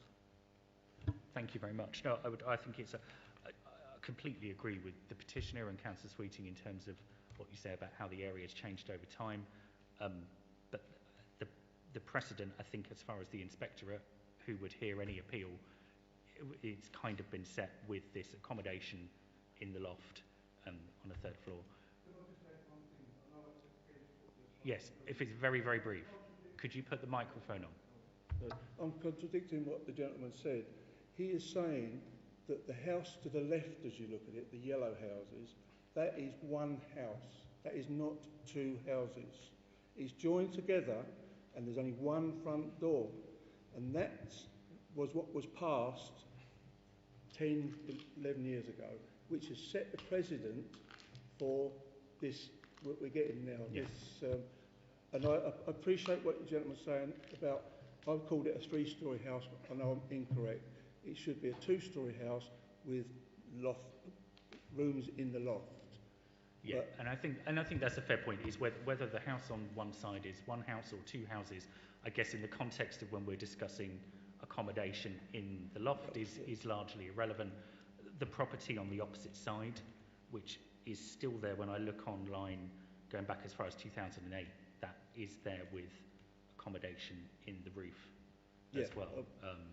So yeah, I fully empathise with your view. You know, you want to keep the area of special local character, but as things are approved at appeal, often that is a guidance from the planning inspectorate that this is what we need to do nationally, regionally, as we have ever stretching housing targets, and that's where things over time will change, and we see it in different places across the borough. So we are proposed and seconded. Can I have a show of hands for those councillors in favour of approving this application in line with the officer's recommendation?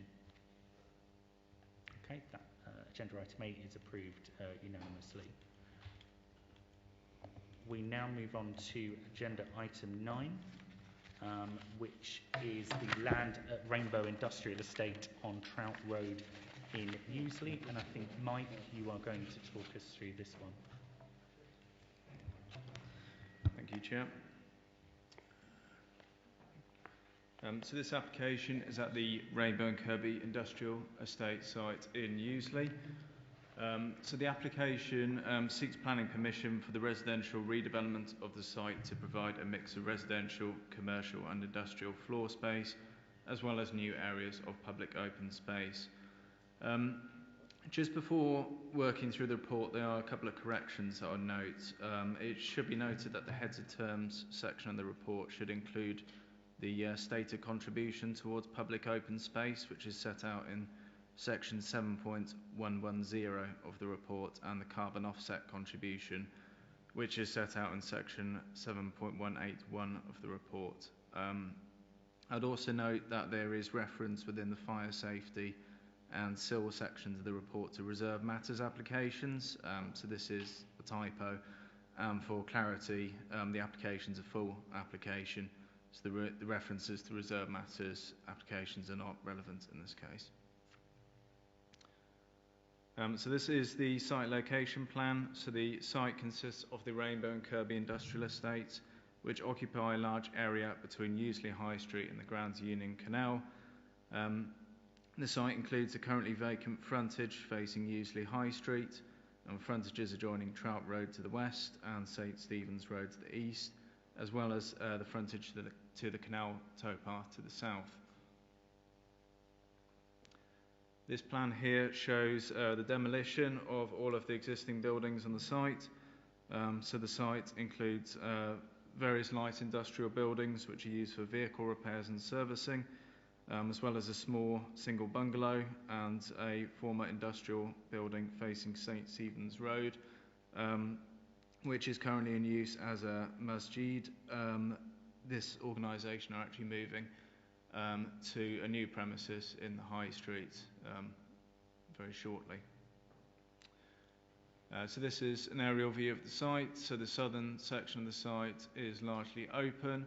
As the report sets out, there's been a various array of unauthorised uses on this part of the site. The site has now been cleared to officers' knowledge and is vacant in a similar condition to as shown on this aerial image. So going through some of the views of the site, so the site frontage to the High Street sits behind the blue hoardings to the right of that three-storey brick building, four-storey brick building. This is the southern edge of the site from Trout Road, and this is the frontage to the canal. and this is the southern section of the site, which at the time of this photo being taken in February was being cleared of the unauthorised open air storage uses on the site. This is the site entrance from Trout Road, and this is another view of the southern section of the site looking towards relatively recent development in the former Caxton House and Onslow Mills. And this is the frontage to St Stephen's Road. So we've got the Forge building, which is used as the masjid to the left of this image, and the bungalow in the centre of the image. So this is the site master plan. So a comprehensive redevelopment of the site is proposed, which would include the erection of 7 apartment buildings, 3 houses and building J, which would include the provision of light industrial workshop space and ground floor commercial space. A large high quality area of public open space is proposed through the centre of the site, with new routes connecting the High Street and the canal towpath.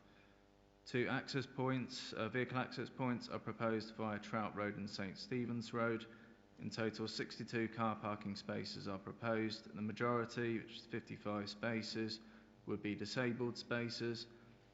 And there'd be 14 allocated residential spaces with 3 residential visitor spaces. Overall, the parking provisions considered acceptable given the overall sustainability of the site. So a total of 433 homes are proposed, 128 of which would be affordable, equating to 35% of the overall residential floor space, thereby achieving policy compliance.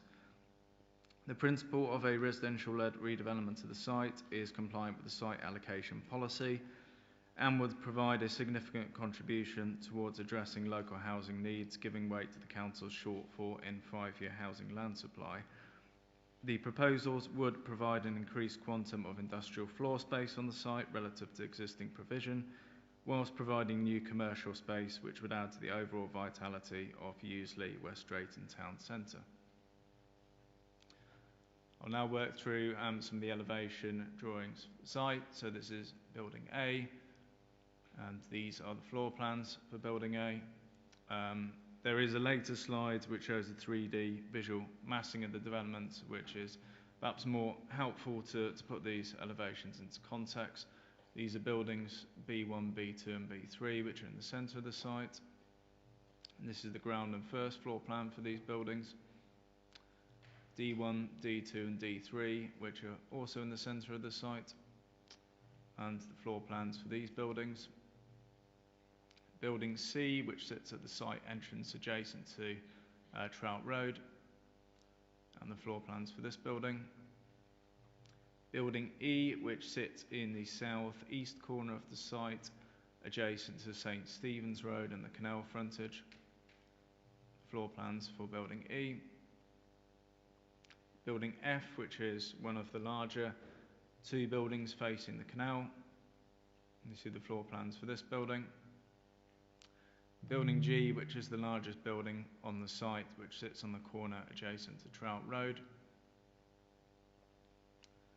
And these are the 3 houses that are proposed on the site, the elevations for the houses, so 3-storey properties. See the floor plans for the houses. Building J would be the building which contains the light industrial space and commercial space at ground floor level. Here we see the floor plan for Building J with the commercial unit in red facing the High Street, industrial units to the rear of that shown in yellow, and the upper floor plan for the building, the first floor, and the second floor plan. And here we see an image showing 3D visual massing of the developments. So whilst the buildings on the site, as noted in the report, would be relatively tall in relation to the context of surrounding developments in the area, for the reasons set out in the report, it's considered that the scale of development would be appropriate for a range of factors addressed. This is including the site's edge of town centre location and the significant policy emphasis placed on the need to achieve an optimum density of development on sustainably located sites such as this. A detailed assessment is set out within the officer's report in relation to the amenity impact on adjoining occupiers, And while some degree of impact in terms of daylight, sunlight and overlooking is acknowledged, this is considered acceptable on balance, particularly giving weight to the need to make optimum density or optimum use of the site and achieve appropriate density of developments. Finally, we have some visuals of the site.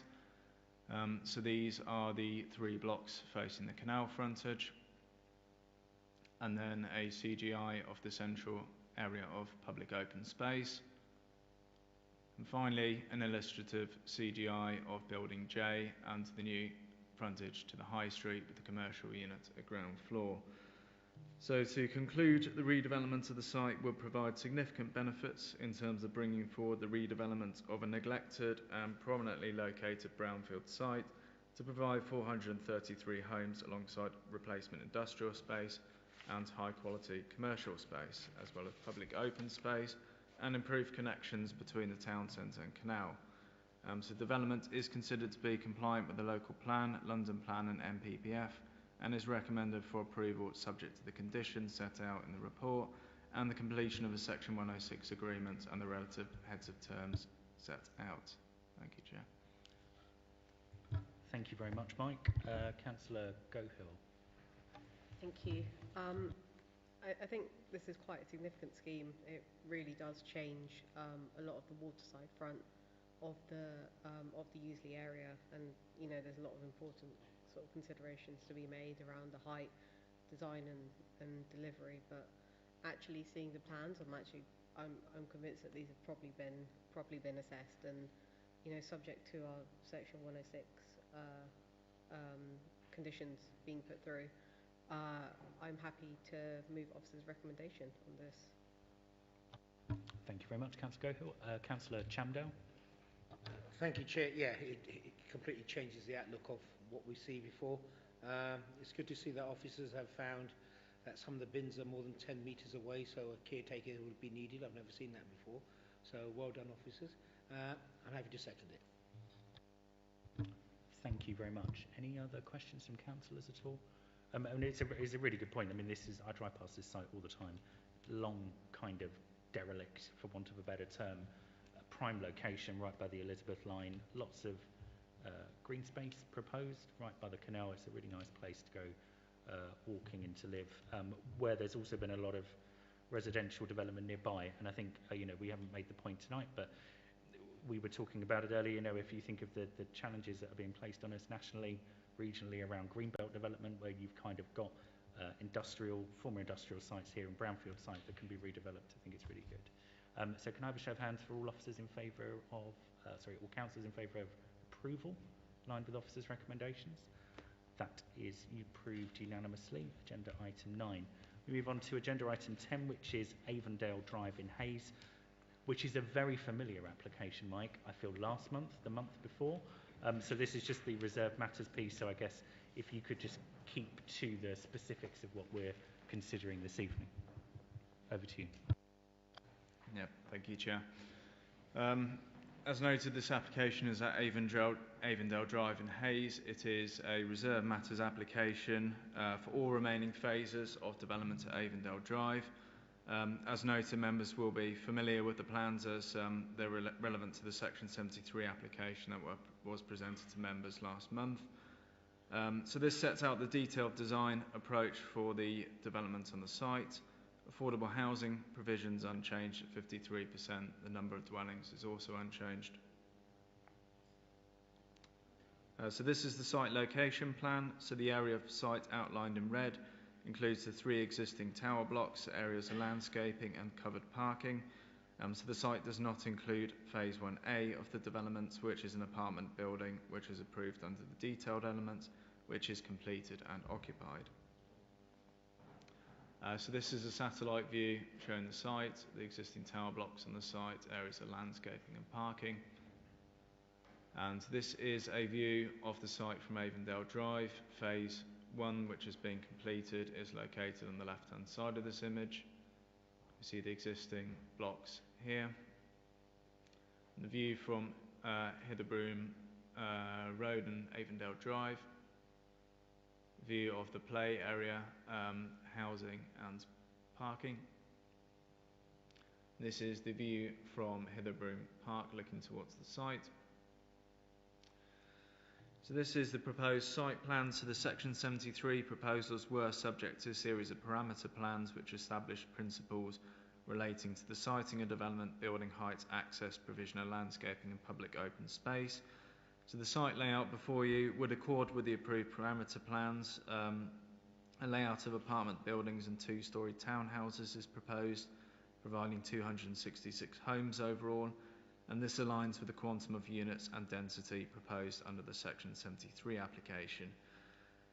The site layout includes areas of private amenity space in the form of communal courtyards at first floor level, as well as a new area of public open space between phases 1B and phase 2, providing a link to Hitherbroom Park. Substantial planting and soft landscaping is proposed, and it's indicated that the development would achieve an urban greening factor score of 0.52, exceeding the target requirement of 0.4. As shown on the floor plans in the later slides, parking will be provided at ground floor podium level within both blocks and will be accessed via Aenddale Drive and Abbotswood Road, again in line with the Section 73 parameters. 74 parking spaces will be provided. This is equivalent to 0.25 spaces per unit. This is considered acceptable in line with the maximum parking standards set out in the London Plan. Development heights on the site are in alignment with the maximum height parameter plans submitted under the Section 73 application. The impact of the detailed scale and massing is assessed in detail in the report in relation to the visual impact and amenity implications for existing future occupiers and is deemed acceptable. Go through some of the site elevations. So these are the front elevations of blocks C and D facing Aenddale Drive. So this consists of two-storey townhouses facing Aenddale Drive with six-storey apartments to the rear. It's considered that the scale and design approach responds appropriately to the character of the street scene in scale and architectural design. This is the rear of those two blocks, which would face the Minute Junior School. And this is the ground floor plan for phase 2, which is essentially the middle of the two blocks. This area contains the ground floor of the townhouses plus the parking at podium level. And this is the first floor plan, which shows the communal areas of private amenity space at first floor, as well as the layout of the flats, and an indicative plan showing the layout of the upper floors. And here we see the roof plan. This is a visual looking towards the sites from Aenddale Drive. You see the two-storey townhouses to the front of the site and the six-storey apartment buildings to the rear. This is essentially the corner section of the plot in the far east of the site. So this section contains the taller elements, which are going up to 9 and 10 stories. So this is the view from Abbotswood Road. And this is the view which would be facing Hitherbroom Park with the larger elements. The element on the left is the 10-storey section of the building. This is facing the new area of public open space. And this elevation faces Aenddale Drive. So again, whilst elements of the buildings on this part of the site will be relatively tall, there will be sufficient variation in terms of the massing and distribution of height such that the scale would not appear overbearing, and the general design of the development is considered to be of a high standard. This is the ground floor plan for phase 1B. Again, parking located in the centre of the building with apartments around it, access from Abbotswood Road on the right-hand side of the building. Here we see the first floor plan showing the parts of the building facing the private area of communal space, and the second floor plan, which gives an indication of the general layout of the upper floors of the building. And the roof plan, and a view of CGI from Hitherbroom Park. and a site section. This shows the section of the site which would face Aenddale Drive, a full section of the site with the completed phase on the left-hand side of the image. Finally, a section showing the north elevations of the site, which would face Hillingdon Park and the adjacent school. So to conclude, the development proposals are consistent with the parameters and conditions set out within the related Section 73 application. An appropriate approach is set out in design terms, ensuring that the development would be responsive to the character and appearance of the area, and there will be no significant adverse impacts in terms of the amenity of existing residential occupiers, whilst the development would provide appropriate standards of amenity for future occupiers, and there would not be significant adverse highways or environmental impacts associated with the development. So in conclusion, it's considered that the development would comply with the local plan, London plan and NPPF, and is recommended for approval. Thank you very much. Mike, Councillor Chamdale. Thank you, Chair. Thank you for that presentation. That was spot on. I think it's reserved matters. I think they've been satisfied. I don't think so we can talk about it too much. I'll go with the officer's recommendation. Thank you, Councillor Chamdale. Councillor Sansapuri. Yeah, I second that proposal. Thank you very much. Yeah, as Councillor Chamdale says, an application we know well. We only went through it again last month, and flagship development from the Borough. Can I have a show of hands? All of those in favour of approving, in line with the officer's recommendation? Agenda item 10 is approved. We move on to agenda item 11, 1 and 1A Bath Road in Hillingdon. Owen, I think you can take us through this. This is another reserved matters application for a scheme that we have very recently heard. Yeah, that's right. Item 11 is 1 and 1A Bath Road, Heathrow. The item is presented as a reserved matters. Just to make you aware, the outline permission granted was for demolition of existing buildings, erection of a 6-storey building for 237 bedroom hotel.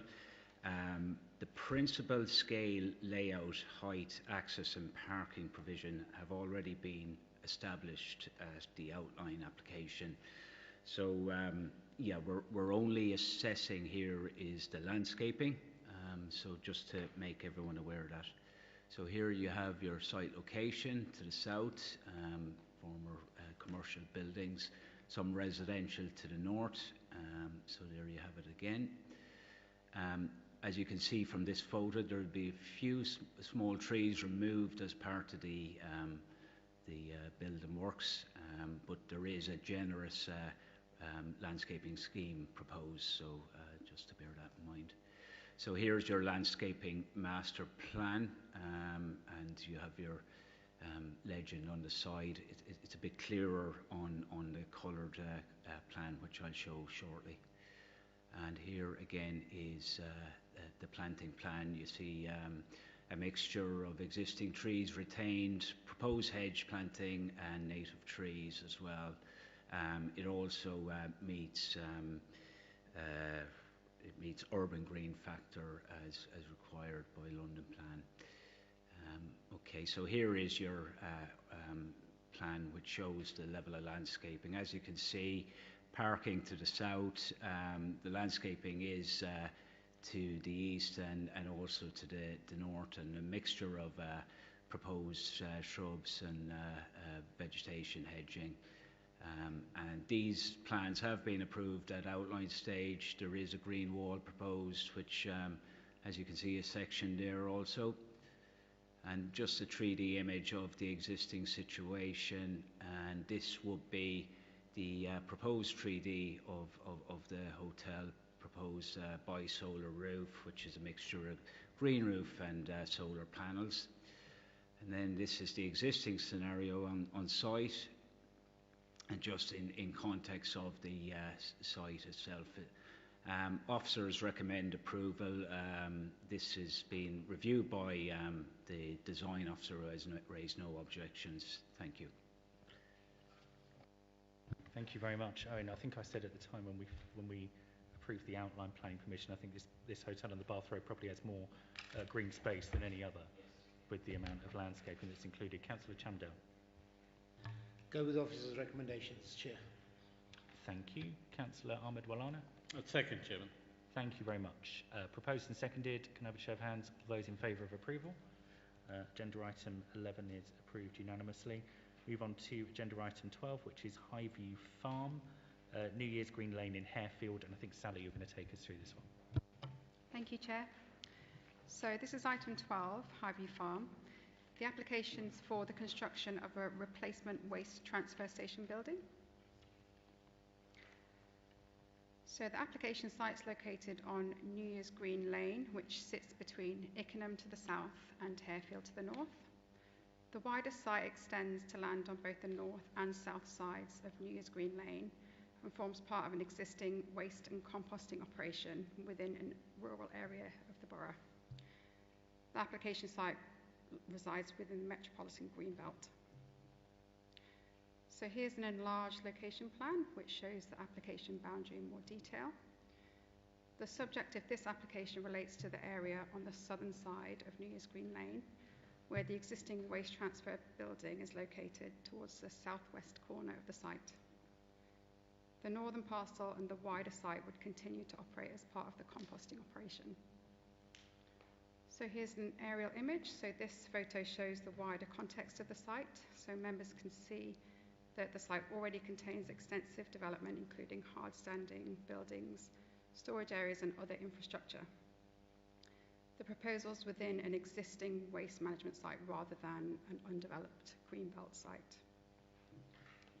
So this is the existing site plan.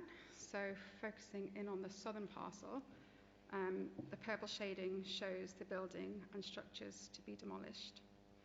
It includes other waste reception buildings, tanks and structures associated with the composting operation that would be retained. The existing access arrangements can be seen along the northern boundary with New Year's Green Lane. So the proposed site plan, the light grey area shows where the existing building would be replaced with a larger purpose-built structure. The access arrangements would remain unchanged and it would continue to utilise the existing site circulation pattern. The site plan shows that the new building would be contained within the existing developed area. So onto the proposed floor plan and elevations. So it would be a simple utilitarian design. It would be finished in green cladding, which is considered appropriate to the industrial character and wider countryside setting.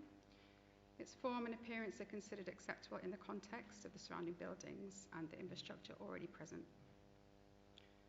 So onto some site photos. So this is the eastern site access looking west with the entrance to the site on the left-hand side. And then this is the western site access looking east. So we've got the exit from the site on the right-hand side. So the site already operates with a one-way arrangement which would remain in place. The council's highway officer raises no objection to the proposal in terms of the access arrangements or the wider highway implications. So this is the existing building towards the right-hand side of the photo and the surrounding structures, and you can just see the water tanks on the left-hand side. And this is a wider shot of the existing building. You can see the kind of industrial character of the site. And the proposed building would be seen against this existing backdrop of structures. This is the view to the rear of the site, just showing the vegetation and landform to the rear, which would help to screen the building from the public footpath and open countryside. So this final aerial view shows the cluster of existing development within the site. So the proposed building is considered to be well contained within the site, would not spread development into the surrounding open countryside. So in summary, the proposal would support the continued operation and optimisation of an existing waste management facility in accordance with the London Plan and West London Waste Plan. It would provide a larger, more modern enclosed facility which would improve efficiency and assist in the control of noise and dust. Although it's located within the Greenbelt, officers consider that the proposal comprises the redevelopment of previously developed land under paragraph 154G of the MPPF, and it would not cause substantial harm to Greenbelt openness. No objections have been raised from statutory consultees, and officers consider that the impacts of the proposal are acceptable. For these reasons, the application is recommended for approval, subject to the completion of a legal agreement, the heads of terms of which are included in the officer's report, and subject to the conditions set out in the report. Thank you. Thank you very much. Sally, Councillor Chamdale. Thank you, Chair. I think officers demonstrate there's no harm on the green belt, the building up, not out. The question I would have is the operating hours. Have they significantly increased, because they're now going to be 7 days up to, I'm not sure, 6 o'clock in the evening? If you could obviously give some direction on that, on the operating hours, especially during the weekends and bank holidays as well. Yep, so the previous operating hours were 7:30 in the morning till 6 in the evening, Monday to Friday, 7:30 in the morning till 1 o'clock on Saturday, and at no time on Sundays or bank or public holidays. So the extended hours would be every day of the year, from 7 in the morning, so half an hour earlier, until 6 in the evening. So we've consulted with the West London Waste Authority with respect to these extended hours of operation, and also liaised with the applicant. So the reasoning for it is that the norm is that waste is collected Monday to Friday and then just in the morning on Saturday. But there are occasions when waste has to be collected kind of later on Saturdays or on Sundays and public holidays. So it's not a regular occurrence, but it does happen. So it would just support that kind of those wider operating hours. And the applicant also said that sometimes if the waste is collected and it can't drop off at this site, it has to go to an alternative site, dump the waste because it can't stay on the lorry, and then it has to come back the next time that this site is open, collect the waste again to return it to this site. So it's increasing the number of vehicle trips that are actually required. So it's kind of making it more efficient. Yeah, please. Yeah, I just wondered the reason why, because on Sunday especially, a lot of our residents do go to the Hayfield dump. And will this in any way impact on that? Because obviously if you come all the way around, that's clear enough. But if you have to go through on the north side, that it's a single road. That can be quite challenging, especially if it's lorries. Cars and vans is fine. So the response we had back from the West London Waste Authority was that it would actually allow the movements to be spread more evenly. So it's kind of spreading out those vehicle movements rather than trying to concentrate them all into a reduced number of hours. Thank you. Thank you for that. So with that explanation, I don't think there's much else I would like to suggest to go with the officer's recommendation, Chair. Thank you very much, Councillor Chamdale. We are proposed. Councillor Gohill. Happy to second that.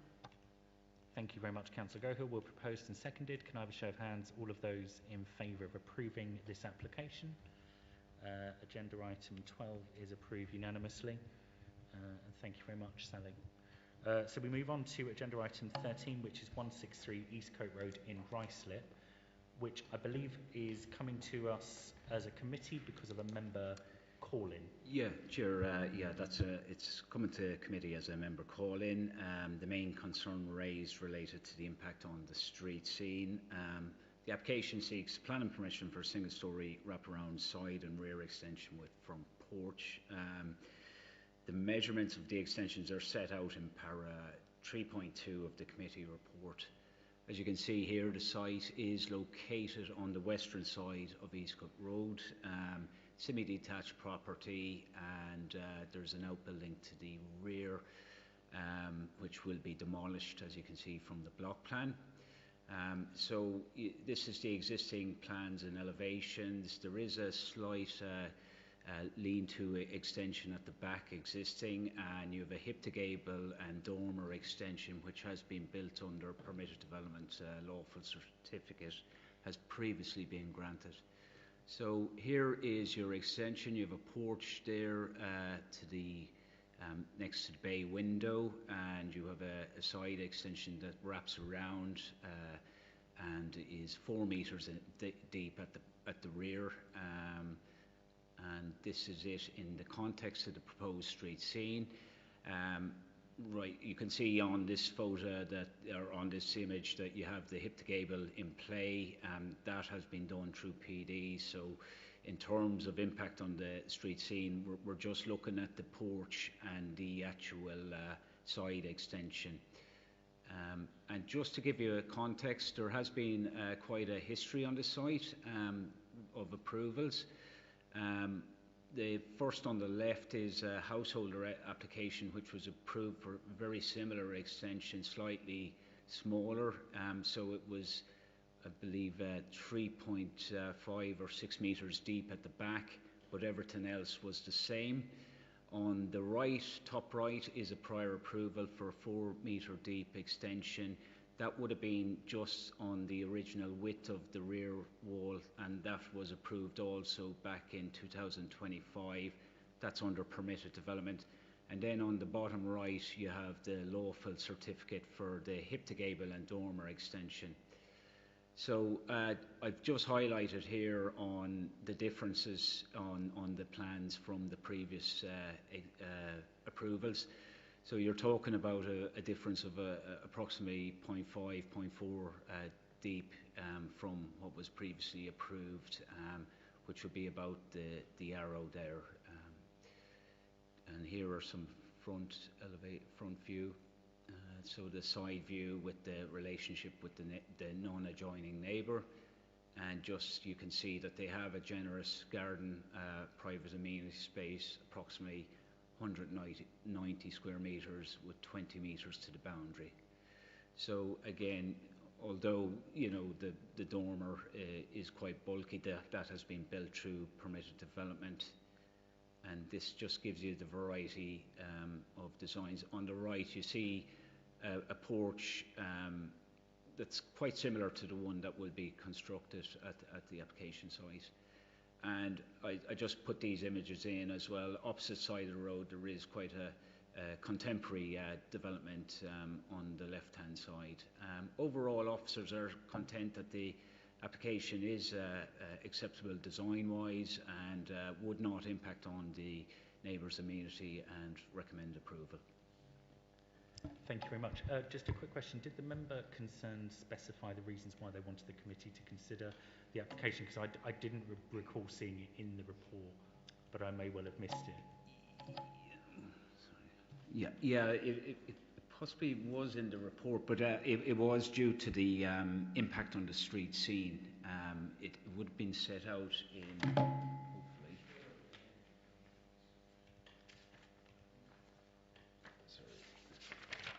Sorry, it was the street scene. On the spot. Yeah. The street scene, just so we're clear, because I think when members call in things, it's always good for us to know the Table 1. The reasons why. So thank you very much, Owen. Councillor Chandel. Could officers just explain what he meant by contemporary? Does that mean very large? Because the left-hand side, just very modern. Very large. Just modern, contemporary design, which would be, different from the established character. That would what I'd be. Okay. I mean, thank you for that. I mean, in line with that, maybe the householder can't make his mind up what he wants to build there. I mean, all these applications not doing anything about it. But I don't think it hits the street scene in that sense. I mean, once again, you can see the dormer at the back. I mean, wow, that is the whole size of the actual thing. I don't think this is going to add any. And permitted development rights. So yeah, he's got PD rights, so that's fine. I'm happy to go with the officer's recommendations on this one. Can't see any objections. Thank you. I think your slide where you marked the difference versus for this application versus what has already previously been approved just highlights what it is we're considering and how marginal the change is ultimately. Councillor Dott.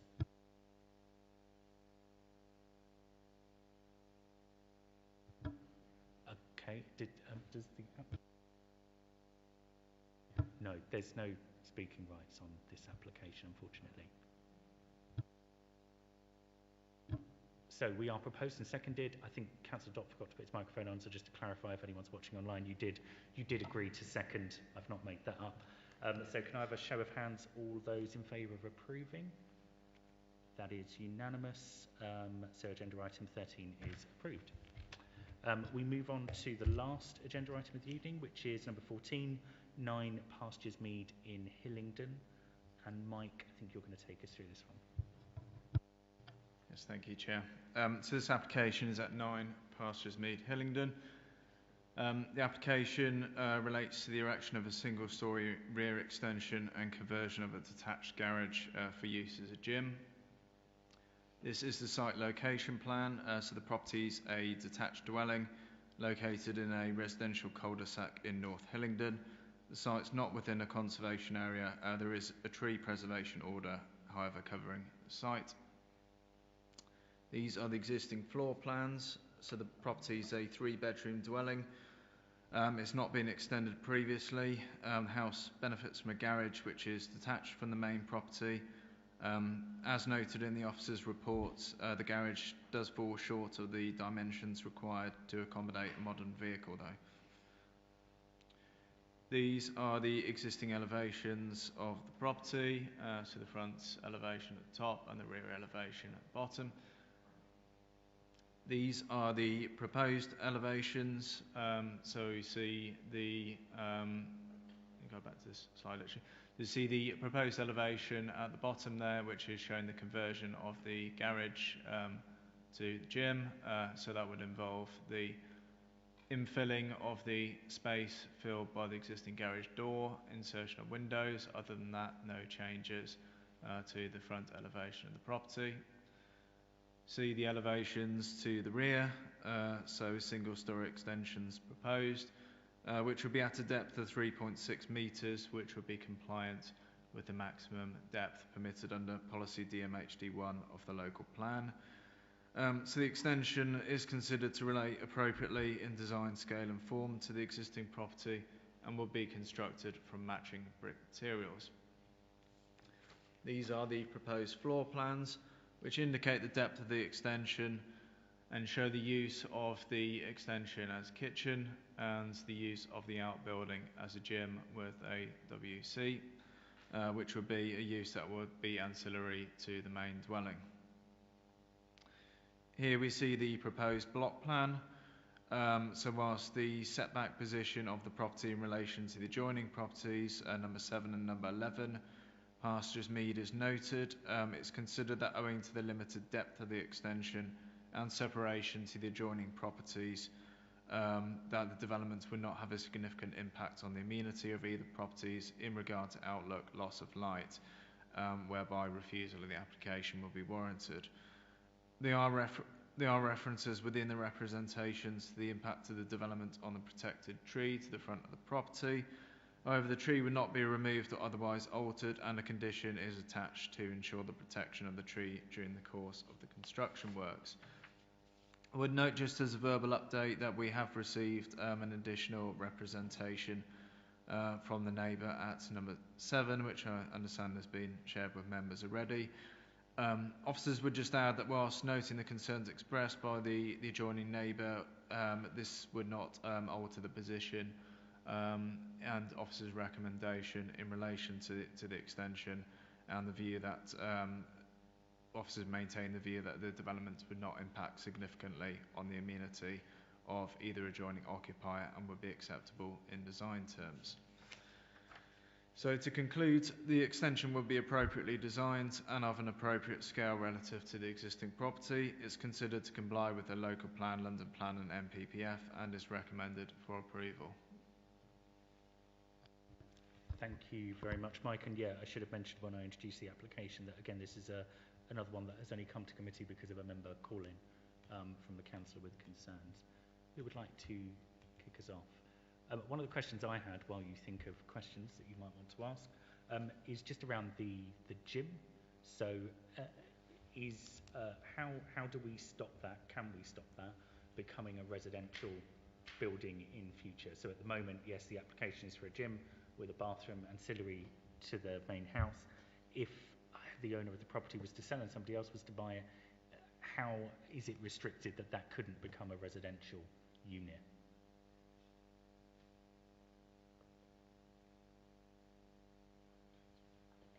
Or is it not? Yeah, I mean, if it were to be used for a residential use, that would require planning permission and therefore the enforcement team will be able to take action against their use accordingly. That's good to know. Yeah. So just to clarify, it's for a gym, and that's the type of use that this application is for. Just in case that was a concern for anyone. Councillor Chamdale. Thank you, Chair. That is my only concern, that when people put toilets in gyms and they're attached to the house, and why would you need that? But I think, as long as there is something there that, even if not a new owner, but this existing owner, if you decided all of a sudden you want to put a bed in there or rent it out, whatever, what provisions do we have in terms of actual conditions that he cannot, without planning permission? It's just that it's part of the planning act part anyway.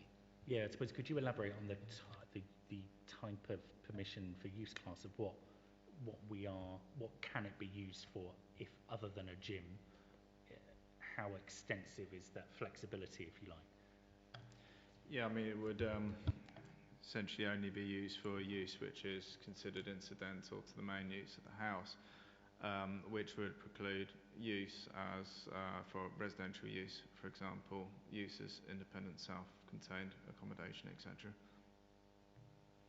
Councillor Gaelic. Thank you, Chair. I wanted to ask about the impact on amenity of number 11, because recently there was an application to convert the other part of a garage for number 11 into what was called bedroom medical bed for use by less abled person. I suppose if there is no soundproofing on that part wall, wall that divides those two garages, the noise from using gym equipment, like dumbbells, maybe rowing machine, it might have impact on, the resident who is sleeping or resting in that space next door. My other question is, could you tell us where's the entrance to the gym? Is it in the back or in the front?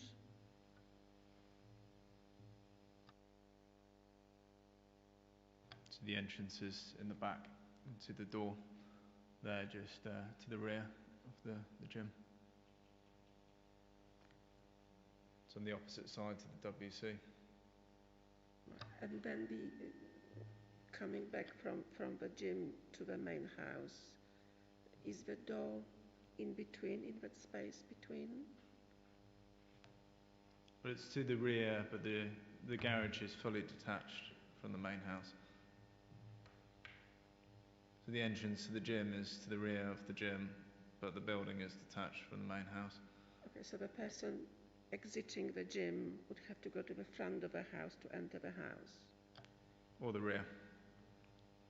So this entrance in the rear of the building to the main house? Which I suppose you would want the entrance to be at the rear rather than where the garage door would be on the front driveway. I suppose it enables, it's more private. But could you comment on the impact on the amenity in relation to the bedroom next door? So this is where the two garages are adjoined, and the one on the property next door, is it number 11, I think, that's recently had an application to be converted to a different type of use as well. Yeah, I mean, we don't have any details such within the application relating to noise attenuation. Whether they would be required to do that under building regulations, I can't say I'm 100% sure, but there isn't detail in the application around that. Ros, did you want to? Yeah, just to add, sorry, this is a bit of a crackly microphone. It wouldn't be a matter that we would sort of address through the planning application. So sound and sort of insulation is dealt with through building regulations where required. So I'd be content that it would be dealt with through a separate process. Thank you. Any other questions, Councillor Gaelic? No? Councillor Gohill. Thank you. I just have two quick questions surrounding some of the concerns that Councillor Bridges raised. So I noted he wrote kind of implication for protected trees, but then later on in the report it said that the drawings were sort of changed I was just wondering if you can clarify if there are any implications for any of the protected trees, particularly the TPO designated oak, and also if you could clarify, Councillor Bridge simply, according to this, simply just wrote inaccuracies identified with the submitted drawings. I was hoping you could address that. And for your reference, that's page 530. Yeah, I mean, in terms of the impact on the trees, none of the amendments would impact on the trees. The nearest path of the development would be the garage conversion. That doesn't involve any additional works to foundations or footings. It just involves essentially infilling the front door. So there is the condition on to control construction works, but there's no sort of physical impact as a result of the building works. I understand the inaccuracies were referring to the original block plan, which didn't show a series of outbuildings, which would be removed, which are shown on the newest version of the block plan. Thank you. Yeah, and that's when I was reading through the kind of some of the reasoning why this was brought here, particularly the impact on parking, the fact that it's a densely built close. We are looking at a single-storey rear extension, the conversion of garage that's already there, and when you look at the properties on the road, I wouldn't say they're densely built in comparison to many other places. Quite a lot of off-street parking provision, garages or double garages. It's a lovely, lovely street to live on. Councillor Chamdale. After all the discussion, I'd like to go with the officer's recommendation, please, Chair. Thank you very much. I am proposed. Councillor Ahmed Walana. I second that, Chairman. Thank you very much. Can I have a show of hands, all of those in favour of approving this item in line with the officer's recommendation? Agenda item 14 is approved unanimously. That brings us to the end of the agenda. This is the last Hillingdon Planning Committee of the current administration. I just wanted to say a fond farewell to Councillor Chamdale, who is stepping down in a couple of weeks' time after 12 years, former Mayor of the Borough, Chair and Vice Chair of many committees. So thank you for your service. And we close the meeting at 9:29.